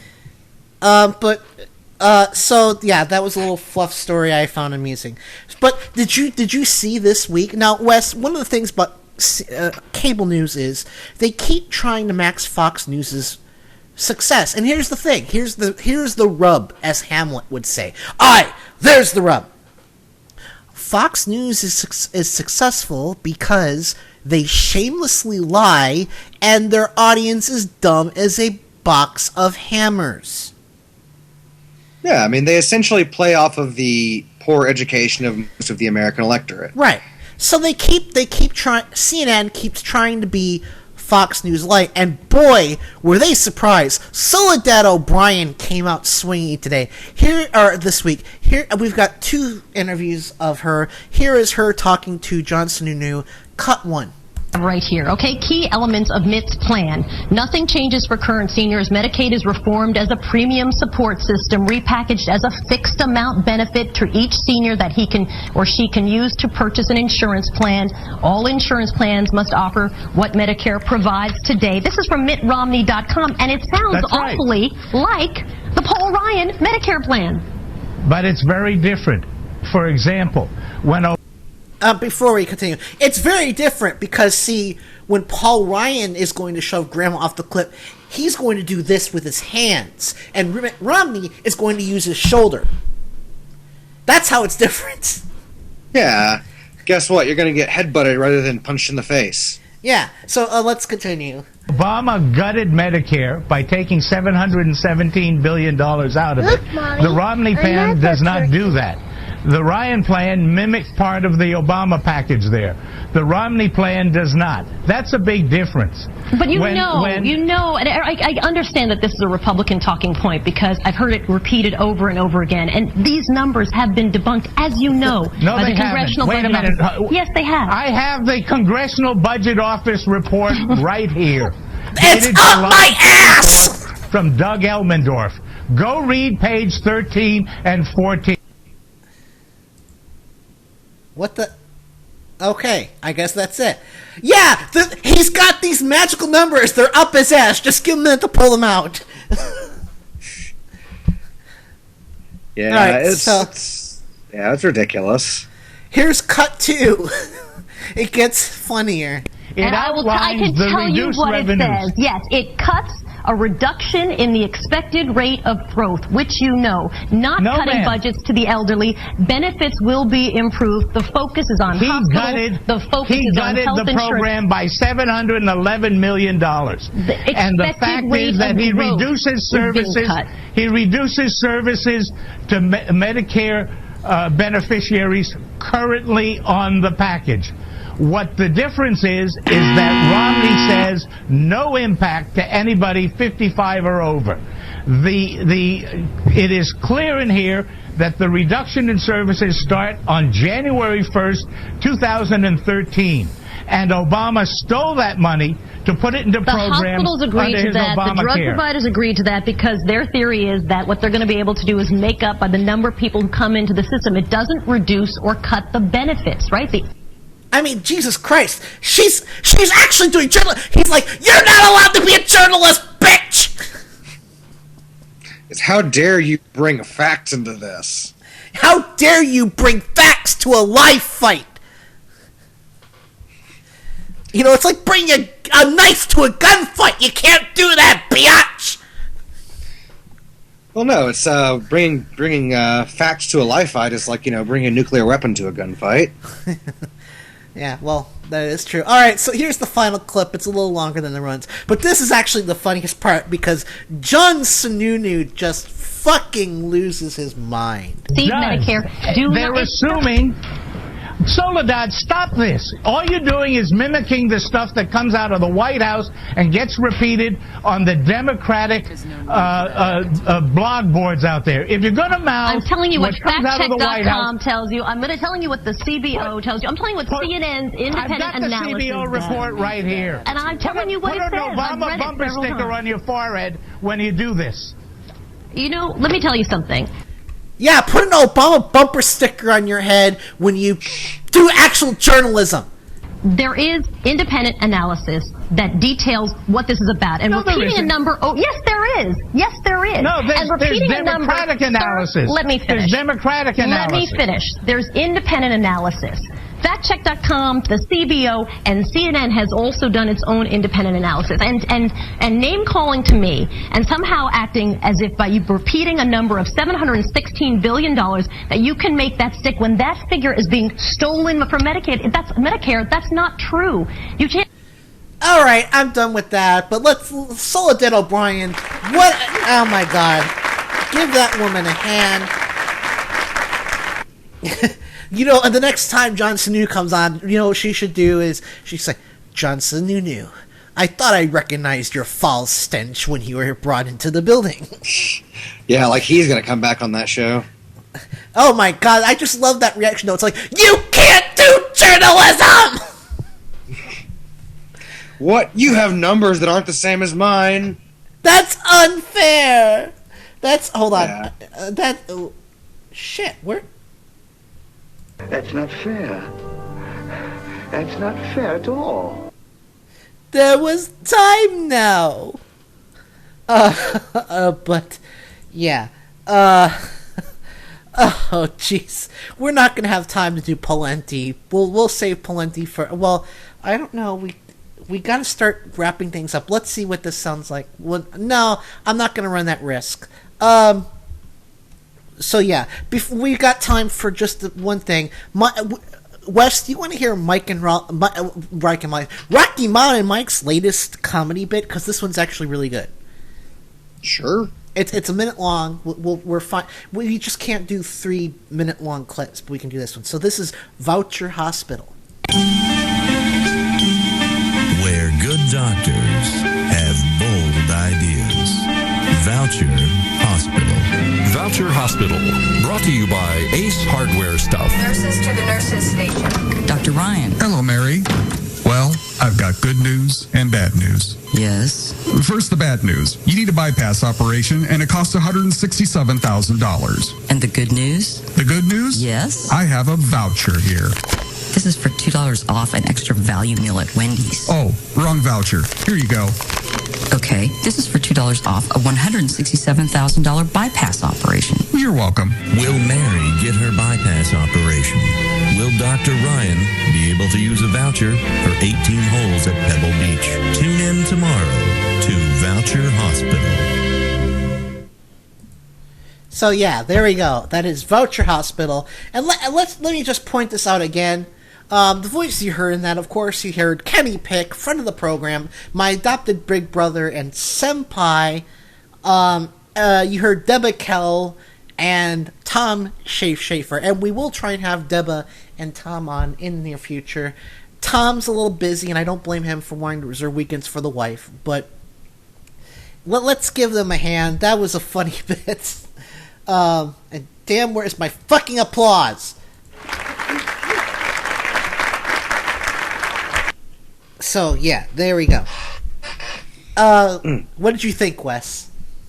Yeah, that about sums it up. I mean, it's sad that because it's this things that's being suggested as a serious government plan, when totally straight-facedly expressed to you in a fictional way, is totally ludicrous. Yes. And you know, the fact matters that these vouchers do not keep up with the cost of healthcare. So, you know, shit. You're going to be paying more and more out of pocket. He reopens the donut hole, and he keeps the $716 billion that are saved through cutting fraud, waste, and abuse, so he can pay for more fucking tax cuts. Well, yes, because they all signed the fucking Norquist agreement. You know, Lawrence O'Donnell is all for going over this clip. But anyway, let's argue this baby in, Wes. We've got about we have 7 minutes left. So, actually, I forgot to record the first half hour. Do you want to go over a bit, or should we just wrap up at the usual time? Yeah, let's go ahead and wrap up. I'm a bit tired after work. All right. No, I don't blame you. All right. So, just a reminder, my friend Robert Wood has a story that will be published in the children's horror magazine, online children's horrors magazine, Underneath the Juniper Tree. The story is Playing in the Dark. It will appear in the summer issue to be released September 1st. Please support my friend. He's an excellent author, and I'm hoping let's give him a boost of confidence. I think that's what's keeping him from coming on. He's shy. He's not confident. Read his story, please. And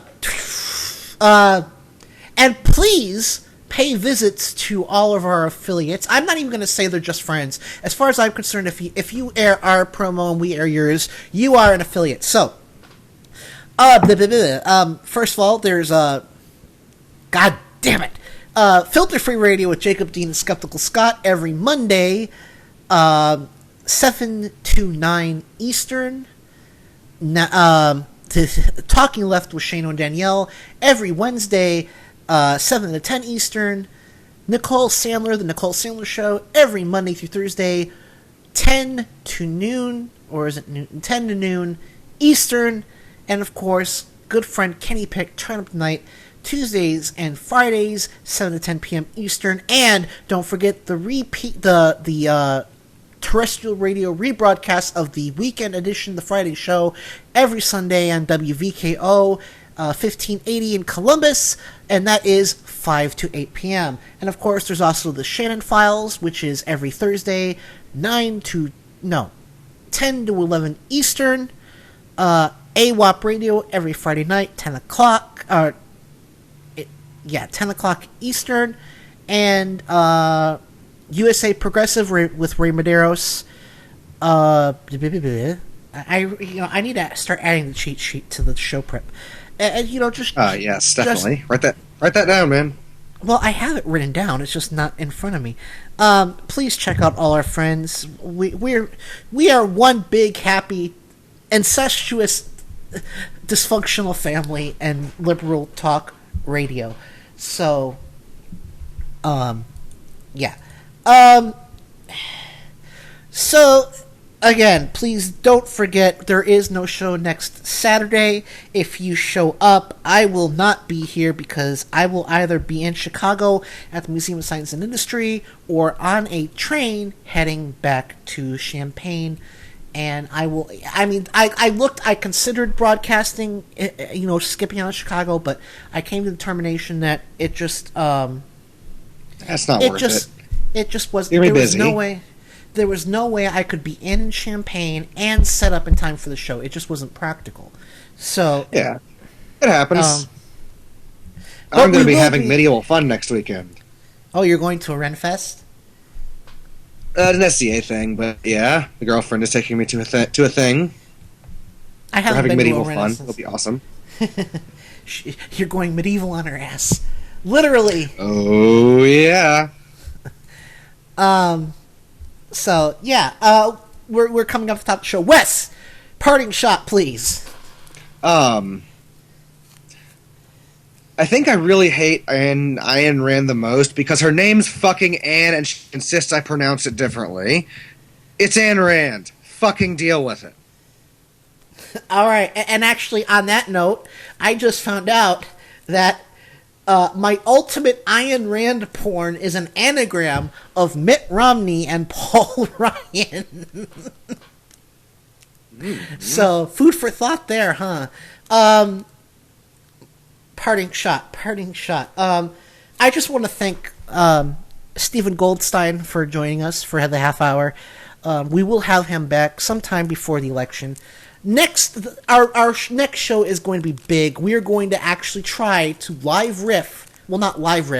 riff on speeches from the RNC Live, and we are going to call in the finest quality minds we know. I'm going to lean on Kenny Pick to come on for an hour, and then we'll get we'll try and get Tom Schaefer on for an hour because he's actually pretty funny and he's a Mystery Science Theater fan, particularly of Manos. And we're going to try and get Mistress Clarissa from the Shannon Files on. And I don't know how she's a dominist, but we'll see how that works out. But yeah, we're going to do our best to put on the best possible show to make up for the lack of a show on the 25th. So, listen, it'll be funny. Oh, it's going to be a blast, especially if we can. I really want Kenny Pick on to do that. I don't know if I've told you before, Wes, but me and Kenny Pick actually riffed on G.I. Joe the movie, the cartoon movie. Oh man, that doesn't deserve it nearly as much as the live action one. We riffed on that for 4th of July, and we had a blast. That sounds fun. It was fun, and so I know Kenny Pick knows how to be funny on the fly. So, but yeah, we're gonna try. I can't guarantee. And please check out our new YouTube account. I will be posting links to that in the near future. And we are at the top of the hour, so let's cue up our exit theme. Where is it? Jingles all ending. And Wes, say goodbye to your Dory fans, please.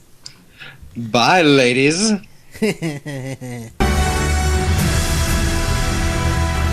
for go to bed. Aye, 'tis late. Shall we retire?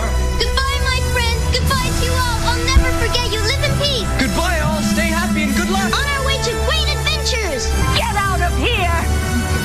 Disgusting worm! Push the button, Frank. Get you next time, Gadget. Next time. Visitors, thank you for your attendance. And we are done. I'm going to stop the recording on both the web. I still can't believe I forgot to